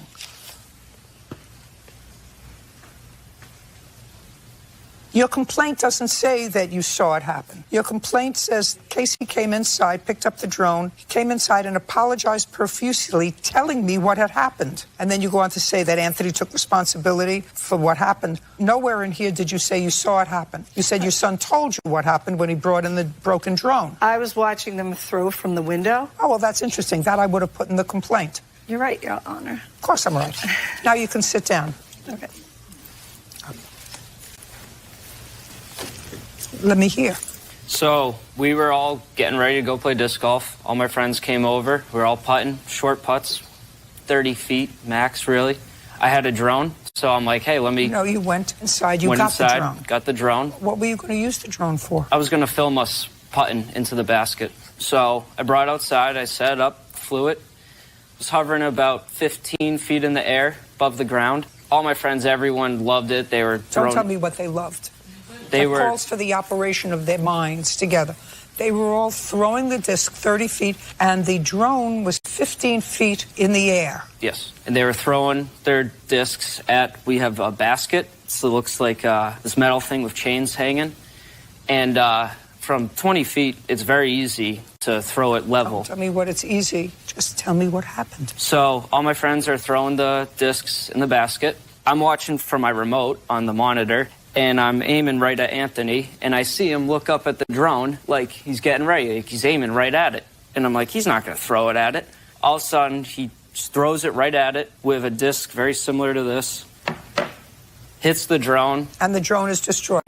Now I'll hear you. All right, so first of all, Your Honor, Gayla was actually... Oh, sorry. Just tell me what happened. Then you can give me all your editorializing. Okay, so... He's outside. The drone is about 15 feet off the ground. Correct. Which is about 3 times as tall as I am. Okay. Yeah. So that's not too high. Mm-hmm. Go ahead. So we were all putting, but him having the drone was unbeknownst to me. I didn't know he was flying a drone outside. I was there putting the whole time. There was about 10, 11 of us there. A bunch of us putting. There was about 4 or 5 people putting on that same You mean you didn't see the drone? When it came over, it had flown over, and he was standing in front of his house, which is very far from the basket. He was about 50 feet away. You can control it anywhere. So I was over, I'm putting, I'm doing my thing, you know, kind of in my zone, and all of a sudden this thing just comes right in front of it, right by the basket. I wouldn't say it was 15 feet, Your Honor, but it was very close to that basket, and there was disc flying everywhere. Who's to say that was mine? There was about 4 people putting, throwing discs at that basket. It could have been anybody's Frisbee, not just mine. Okay. Did your friend discuss with you that the drone was broken? Yes, we had, yep. Right after it broke? Correct. And what did he say to you, and what did you say to him? I think he... How to think? Yep. Think. After the drone had crashed, I giggled, I laughed because I thought they're durable, it was no big deal. Then we found out it was broken, and since it was me, the one that was kind of snickering about it, I think that's what makes him Don't tell me what you think. On. I don't care what you think. So you blame was started placed to laugh. on me. Yes, the blame was placed on me after that. Was this young man with you? This is my friend Timmy. He was present there. Did you ever tell the plaintiff's son that you would pay for the drone? I told him I'd give him some money just because they were on my case about it, and I just kind of was telling them what they wanted to hear. I want to know what he said to you and what you said to him. I just told him that I was gonna, I through text messages said that I would give him some money. How much did you say you would give him? I told him that I'd give him a little bit of money to fix the drone, but I never gave them money. All I did was just text them that just to keep them off my case. I would like to see what the texts say. Yeah. We have a text right here. I'd like to see I would like to put on record, Tim was not at my house when this happened. He was there. Listen, you're partially responsible for what happened to the drone. You understand that? Yes. Okay. Did your mother discuss with you that you're partially responsible for what happened to the drone? No. Well, I'm telling you, you're partially responsible for what happened to the drone. If you're flying a drone low and people are flying Frisbees in the air, that sounds not too smart. You're taking a risk. It wasn't. You're taking a risk. You chose to take that risk. I wasn't flying it around. I had it hovering right in one spot. It was one spot for a good 2 minutes. Everyone knew it was there. The thing's loud. You can see it. You can hear it from a distance. What I'm telling you is, if people are throwing objects into the air to get from one place to 30 feet away, it would seem to me if you had a valuable piece of property. I've seen drones in the air, they're up 100 feet, not 15 feet, 100 feet. But you brought yours out to take low shots. I'm telling you, you're partially responsible.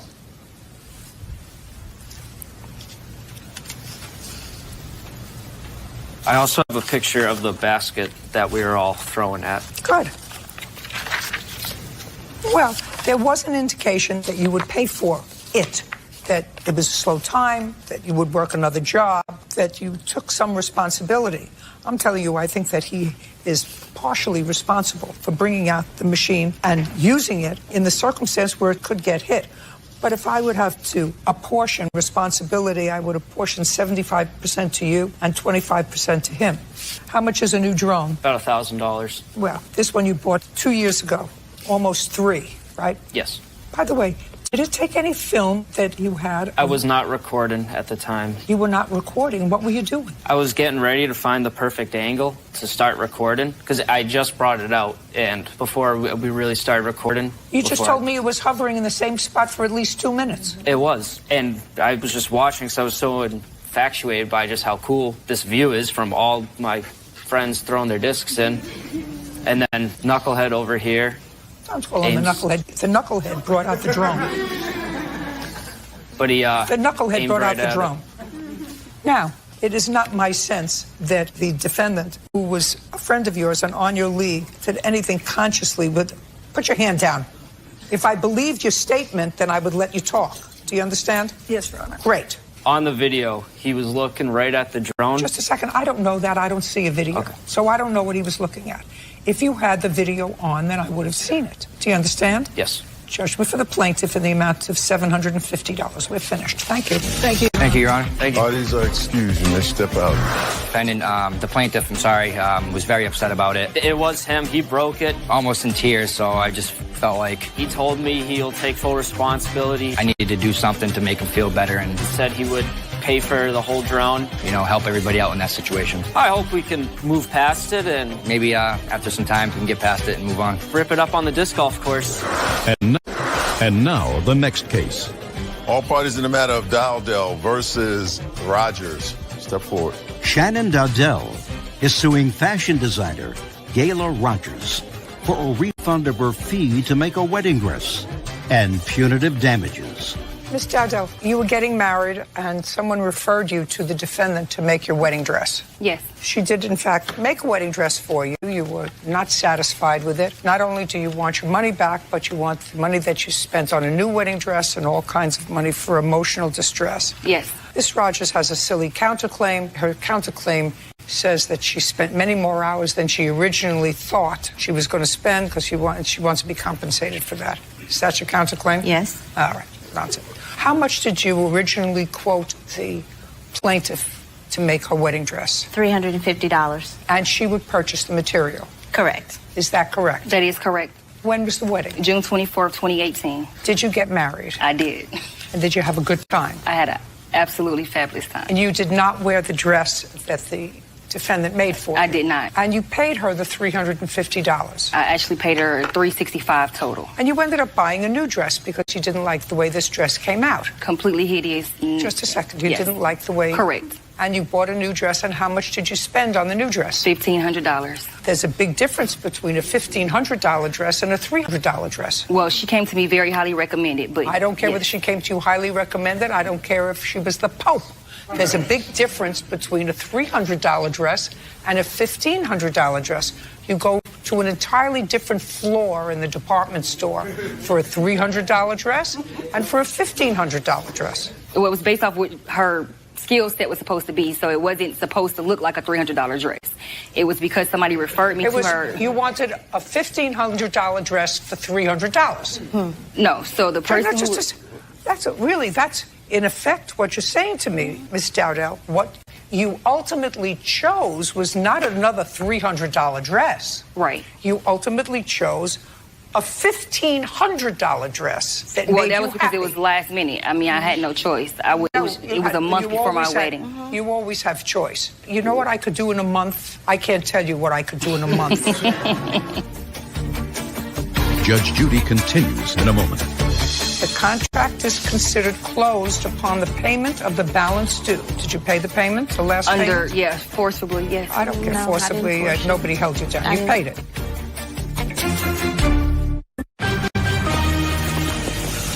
Real cases, real people. Judge Judy. Shannon Dowdell says fashion designer Gayla Rogers did not deliver on the wedding dress she hired her to make. Gayla's countersuing for unpaid work, lost wages, and punitive damages. Okay, a month is not last minute. Well, I mean, unfortunately, time was not on my side. So had I had time to order a dress, wait for it to come, see if it fit, have alterations done, then yes, I probably could have come out cheaper. But a month before my wedding, when somebody guaranteed me they could do something and they didn't produce. Nobody can guarantee you what they can do to satisfy you. Is that the dress? This is what she produced, but I will show you what she said that she could do. It's a grave difference in what she stated she could do, what she produced, and then what I was able to actually wear. Let me ask you this question. Yes. So that this is a contract. Correct. They're suing on a contract. You didn't have a written contract, I assume? Yes. I'd like to see the written contract that you had. I have the original. I'd like to see it. This is also the original because it's a carbon copy, so it's the original. No, I mean original that was written on.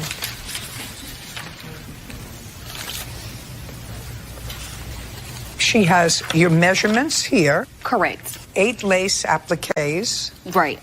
It's what she sewed onto the fabric you're looking at. That's okay. 1 yard of satin. Which was supposed to be for the band. Just a second. Is there a yard of satin? Yes. 6 yards of chiffon and 2 yards of mesh. Correct. That's in the comments. That's what I brought to her, yes. Shh. It's date due June 24th. No, that's my wedding date. That's not when it was date but yes. due. It says date due 6/24/18. That's what the contract says. Sure.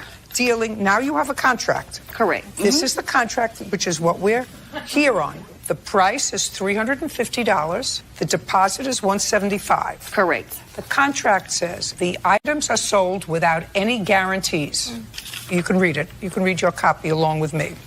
Claims of deficiencies brought after contract closure have no validity. The contract is considered closed upon the payment of the balance due. Did you pay the payment? Yes, forcibly, yes. I don't care forcibly. Nobody held you down. You paid it. Client understands that any alterations needed after the final fitting would be an additional cost to the client. The most important thing that's in this, aside from the fact that it is a fully completed contract, is the items sold without any guarantee. So the issue is her reasoning that the design didn't come out properly was the first excuse she gave me was because I didn't buy enough fabric. So I paid her for more fabric. Then when I still didn't like the design, she then stated that I purchased the wrong fabric, and that's why the design was not what it was supposed to be. Not because she couldn't accomplish it, but because I brought the wrong fabric. So that's where the guarantee comes in. If you tell me to purchase a particular fabric and I go to the store and I purchase that fabric, then how is it now that I purchased the wrong fabric and that's why you couldn't? No, I have it in print. I have it in text messages. This is the contract. Correct. Sorry. Judge Judy continues in a moment. Want justice?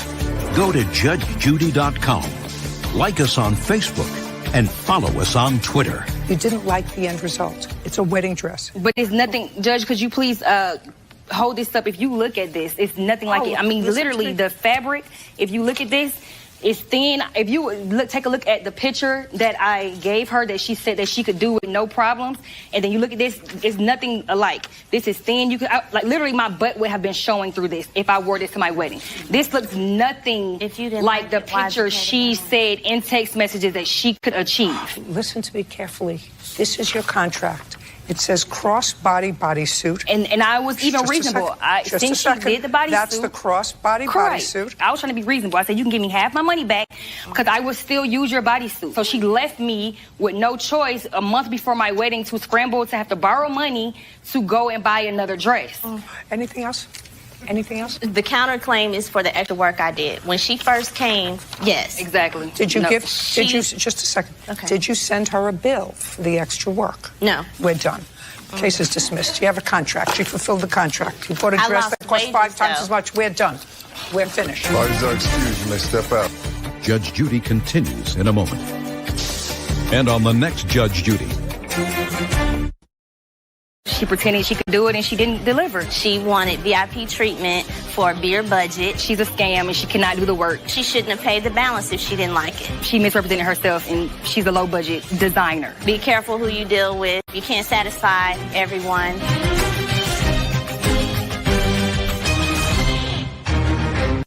Is suing her former friend, Freya Brown, for vandalizing her car and an assault.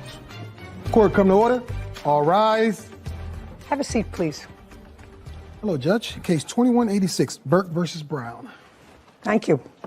Ms. Burke, I understand that you and the defendant met when you were both in foster care. Yes. How old are you? 19.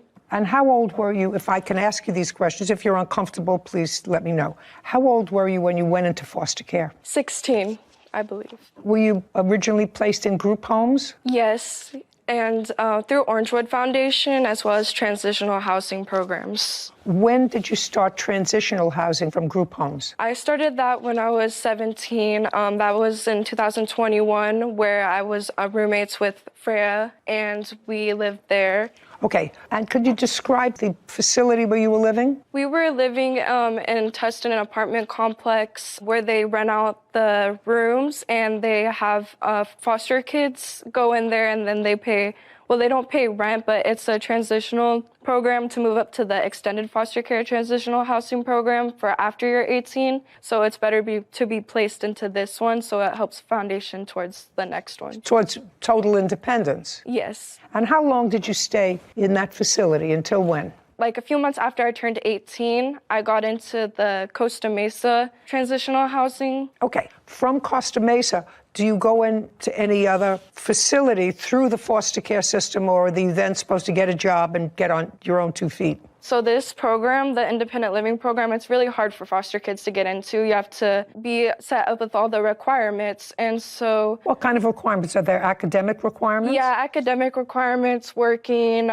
going to school, meeting with the manager that comes in every week. Yes.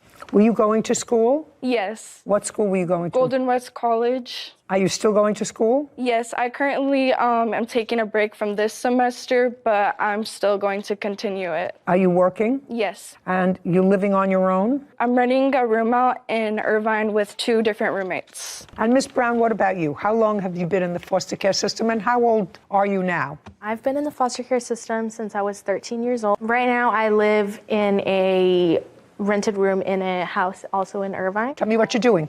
Right now, I work in sales. I'm a sales associate. Is it a full-time job? It's part-time. I'm also in school. I go to Fullerton College, and I'm a biology major. Interesting. Are you good in science? I really liked science in high school, so yeah.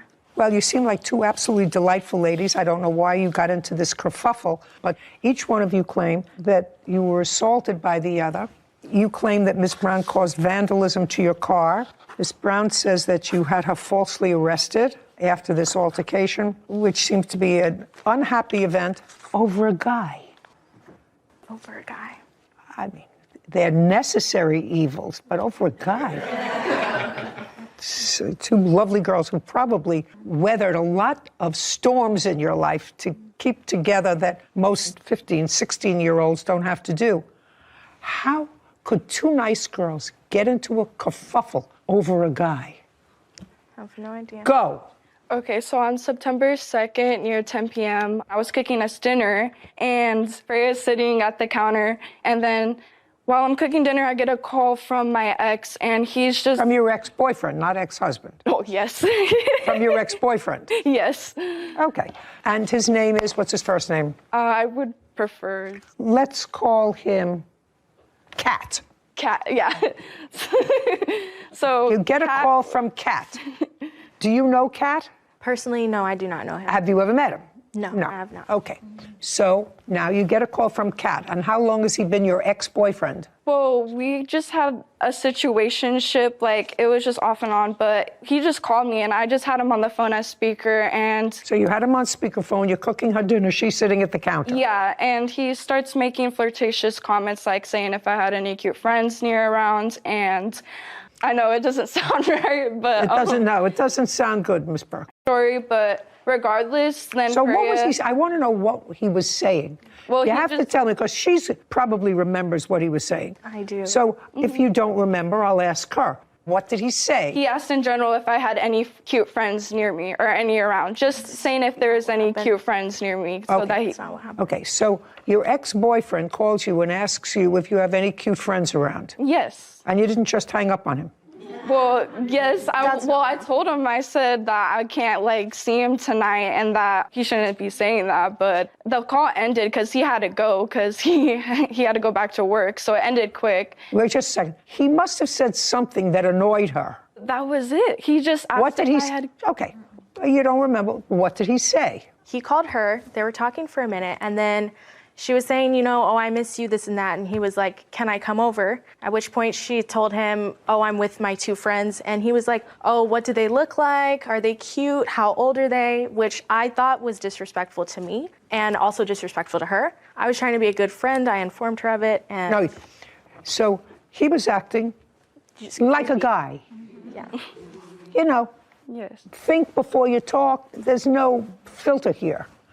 So he's saying, oh, really? You can't come over? You have 2 friends? Are they cute? Are they nice looking? And just to tell you, Miss Brown, I don't think it was disrespectful. I just think it's a stupid remark. No, Do you understand? I understand, It's but just stupid. The tone and then the content, because it was on speaker, I could hear everything. So when he hung up, what did you say to her? After they hung up, I didn't say anything to her. She said to me, she was like, you don't know him, we're in love. And you said to her? Basically saying, I don't know him. So I was like, yes, you're completely right. I don't know him, but I don't want to hang out with him, basically is what I told her. Well, was he coming over? No, I was just telling her, And what's your version? After he hung up, let me hear your version of what she said. Okay, so after I hung up, it was just practically some of what she said, but it was more in an aggressive way and with a lot of attitude. And show me. I get done with the phone and I'm cooking, and then she wants to humble under her breath and say I don't know, just rude things about the call and just looking at me weird. And I'm like, what's the problem? What's the problem? And she says, I don't know. She was going off and about, and then she started throwing trash on my counter and then threw it at me. Your Honor. Yeah, you did. That is No, not true. No, I have to tell you something. So far, it makes sense. But then I don't want you to tell me she just went from nothing disrespect to throwing food around the counter. That didn't happen. That did not. Okay, so before she started throwing the trash on my counter, she was saying how that I had attitude, but I was telling her that I didn't have attitude. I was trying to de-escalate the situation by talking to her. Attitude. So far, we're not attitude. So far, she's mumbling. No, that's what you she said said. under her breath. Yeah, and then so she, I don't know, she would, like I said, it was a snap of a finger. Like, I'd never seen her switch like that. And, you know, I was confused. And then after she threw the trash, I told her to grab your stuff and get out of my house. And so I gave her time. She went in my room, grabbed her stuff. I waited by the door. I had it wide open. And she's just cursing and yelling and just like, I didn't want her in my house. And if I would have known she was like that. No. Let's not. Don't go down any tributaries.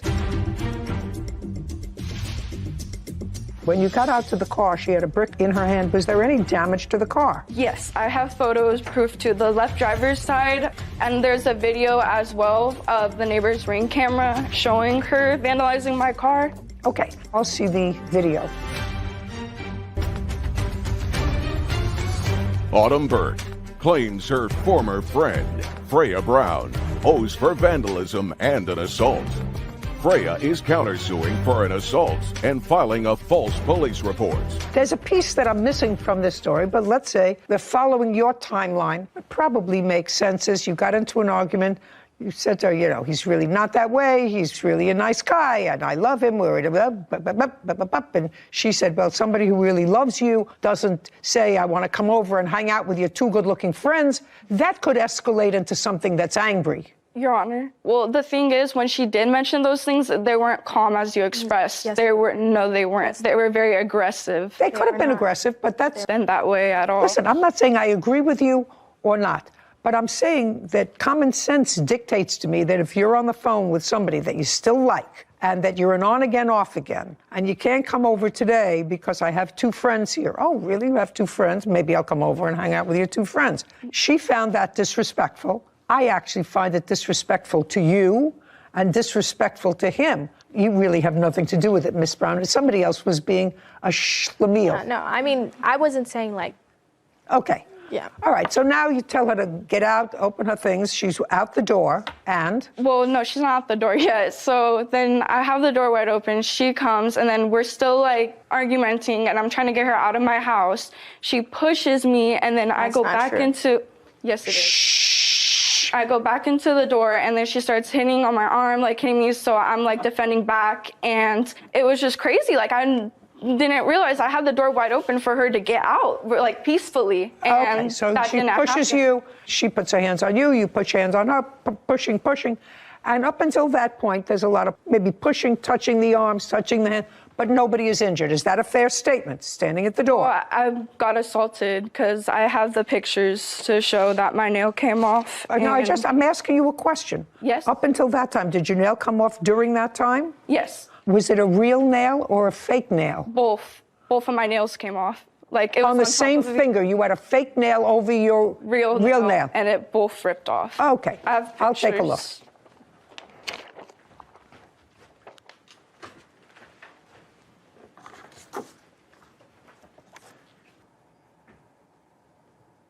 Okay, I see a black and blue mark here that's under here. Mm-hmm. Right? Yes. And this is on your hand. Yes. What was this? From blocking her hitting me. What was she hitting you with? Just her hands. Like, she was just like a cat fight. Like, she just went crazy. And so I was defending her out, trying to get her out of my house. Okay. Did you respond to her hitting you? Yes. Yes. Do you have any photographs? Yes, I do have I'd like to take a look.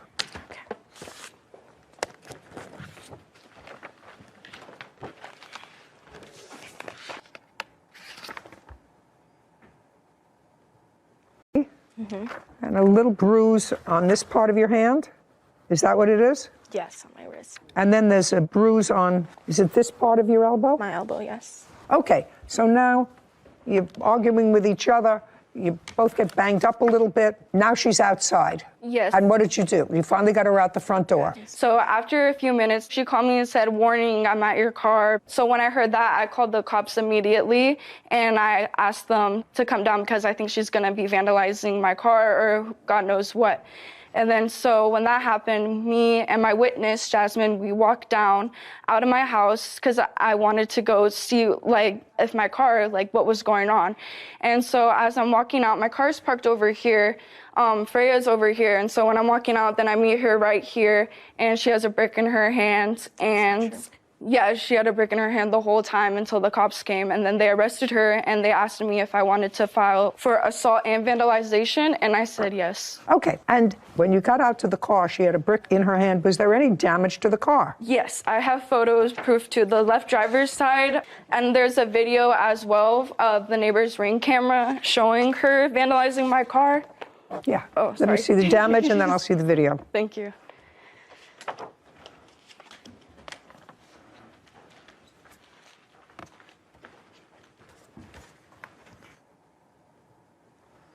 Okay, now I'll see the video. Okay.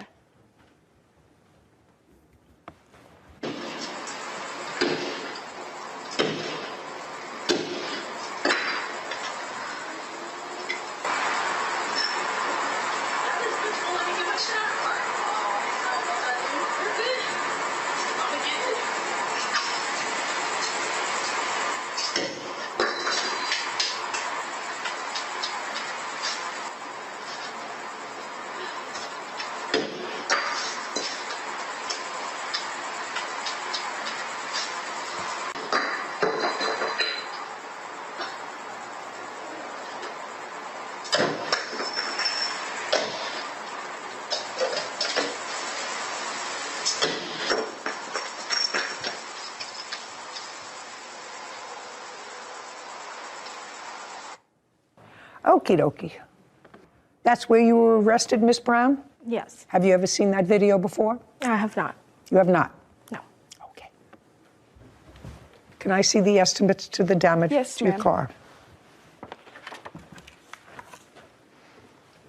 Tell me when you bought this car. I bought this car on August 1st in 2022. It was my first car. I paid for it full, all by myself. You paid for it in cash? Yes, and a check. Okay. How long had you been saving for the car? Oh, I've been saving for it for years, like a few years, ever since I've been working. How much did you pay for it? I paid a total of, I believe, $7,300 and something dollars. Okay. So the estimate to fix the car is $3,777. Yes, ma'am. And the next thing is the price of the vehicle, for which you paid $7,350. Yes. Now, Ms. Brown, one would say to you as a result of seeing that video, temper, temper, temper, you may have a temper, you can't do what you did. Would you acknowledge that you can't do what you did? Yes, I acknowledge. Great. So that means that you have to take care of this problem. She hit me first, Your Honor. And we're not talking about hitting. I understand. I'm talking about vandalizing a car. She says the weapon was a knife. It was. And the knife was being held by you. Yes, that's So you self-defense. took... No, it's not in self-defense anymore, madam. It's not self-defense. She's out. She's away from you. Autumn Burke has accused her former friend, Freya Brown, of vandalism and assault. Freya claims Autumn threatened her with a knife and filed a false police report. Neither one of you were hospitalized as a result of this assault. You got a couple of black and blue marks. Two She girls also had a threatened fight, me with a and knife. that shouldn't have happened. But now the fight is de-escalated, and you went outside and purposely vandalized her car in a very, very aggressive way. And all I'm saying to you is, you understand that that was temper. She also threatened me with a knife. She what? Threatened me with a knife. Just a second. I didn't see that when you were out there by yourself picking up a brick, right? Yes. And that was a long video. I don't see her in that video at all. I just see you picking up the brick, not doing enough damage, picking it up, doing a little more damage, picking it up, going to another side of the car, picking it up, going to the front of the car.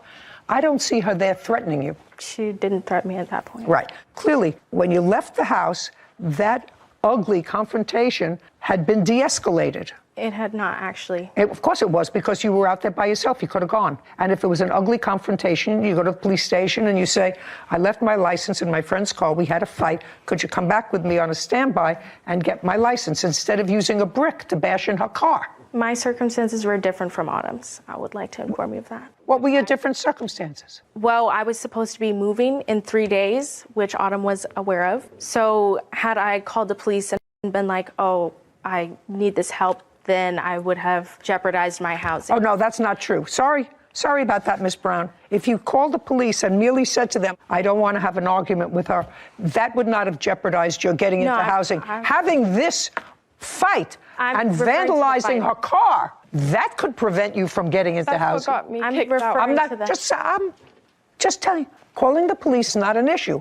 Going outside and for a period of probably at least 60 seconds and moving from different parts of her car and hitting it with a brick and bending down and picking up the brick again, that would prevent you from getting into housing. I wasn't referring to the calling the police, I meant the fighting. Oh, I'm not talking about the fighting. $37.75, that's the cost of fixing the car. Now, the only other issue that you have on your counterclaim is for being falsely arrested. Yes. I would arrest you for that. You should be.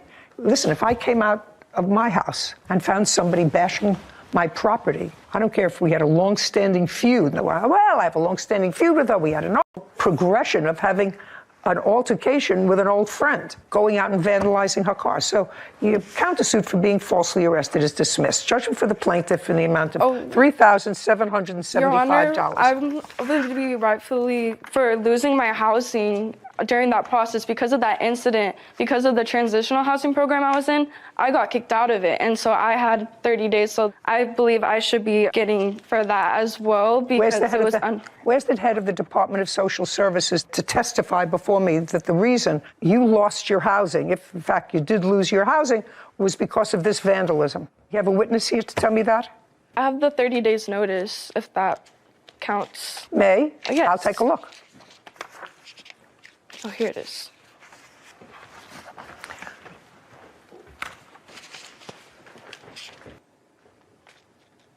This says, letters to give you written 30-day notice to move out of the transitional housing program. You were involved in a verbal physical altercation which involved a weapon with another individual and resulted in the police being called on September 1st, 2022. When you entered the program, you were informed and signed paperwork agreeing to our program rules and expectations. Who was it alleged that had the weapon? She had a knife. I bought it as self-defense. I dropped it right when I saw you. Just a second. No, you didn't. Yeah, I did. Just a second. Well, just a second. She says the weapon was a knife. It was. And the knife was being held by you. Yes, that's So you self-defense. took... No, it's not in self-defense anymore, madam. It's not self-defense. She's out. She's away from you. Your choice is to call the police and wait.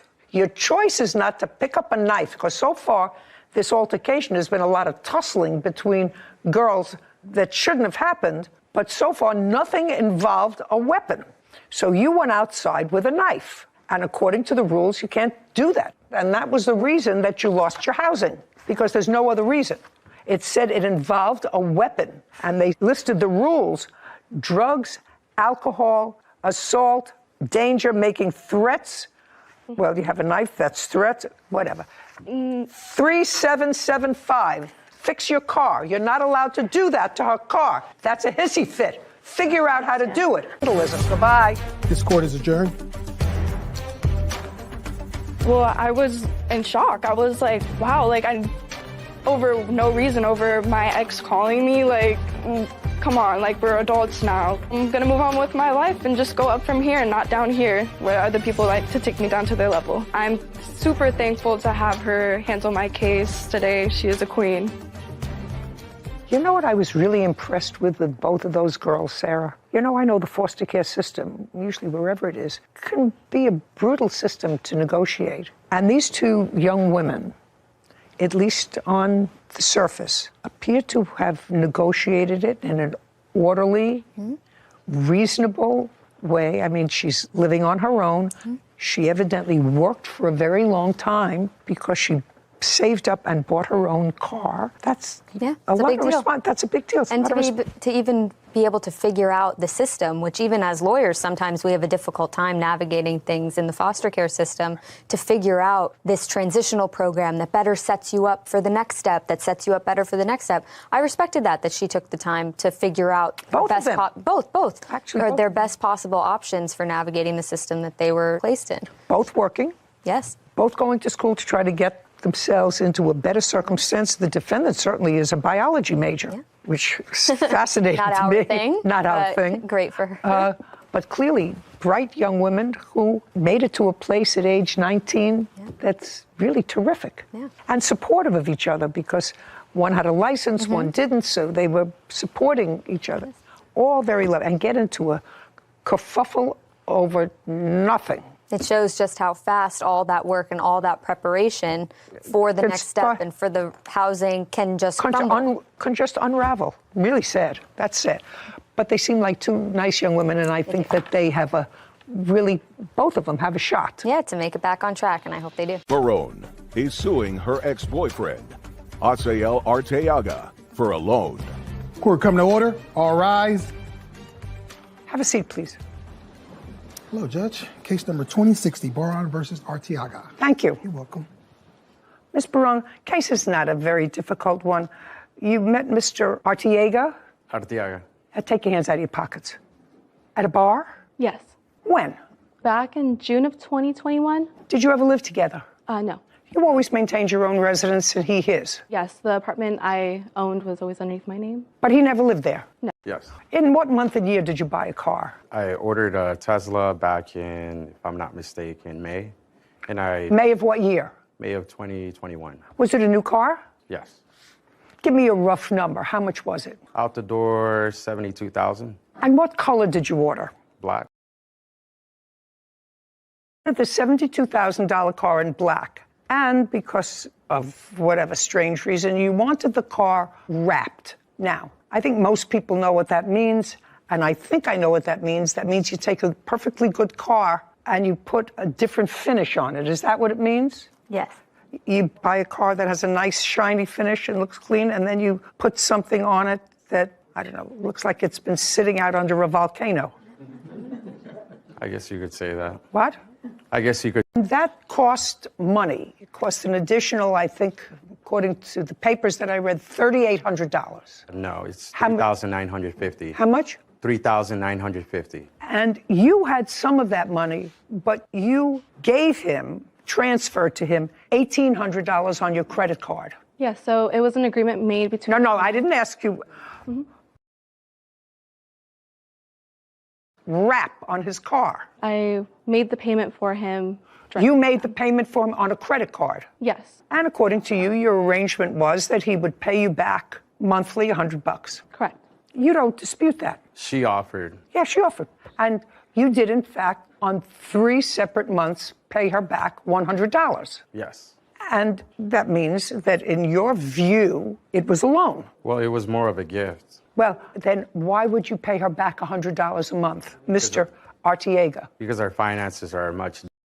It was a gift for me because she already knew that I was looking for a PPF, which is a paint protection film. So I'm more. Listen to me. Yeah. You're not answering my question. You're doing a dance around my question. If it was a gift to you, this $1,800 towards the wrap for your car, why did you pay her back? You stopped, because that sounds ridiculous. You still have the Tesla? I still do. Yes. You making payments on it? Yes, ma'am. Good. What kind of work do you do? I'm an electrical superintendent. Expensive car. Indeed it is. You're a single guy? Yes. That's what single guys do with their money. Tell me why you stopped paying her back, Mr. Arteaga. Things got sour very quick. So things got sour with the relationship? Yes. Okay. And is that when you stopped paying her? Yes. Good. Judgment for the plaintiff in the amount of $1,500 is what he owes you for the balance of the loan. Thank you. We broke up. It was a nasty breakup. There was bad feelings and tensions between the both of us. It was a bad breakup, yes, but there's a lot more details to it. It was just out of pettiness at the end of the day. Because she caused a lot of rift. I'm just not going to loan out money to just anyone from here on out. I'm glad it's over. And I'm really happy I get my $1,500 back. Been learning from you and all these cases that we've seen. Still, rule number one, never give a boyfriend money and expect to ever see it again. You will never see it again. It gets messy, it gets entangled, and we see it time and time again. So it's just hits even harder at home. Have you noticed, Sarah, that it's probably 80-20 that women give money to boyfriends? At least what we've seen here, yes. You know, and if this is a microcosm of the world, and I don't know what that is, I haven't been able to figure it out. I've been doing this kind of business. Really lovely young woman, guy's buying a $72,000 car and says, hey, babe, I'm short $1,800. Well, if you're short $1,800, buy a cheaper car. Yeah. You know, there are cars that cost less than $72,000. Anyway. But women should be smarter and not agree to do that. They ought to make mandatory watching these cases.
Now, the next case. All parties in the matter of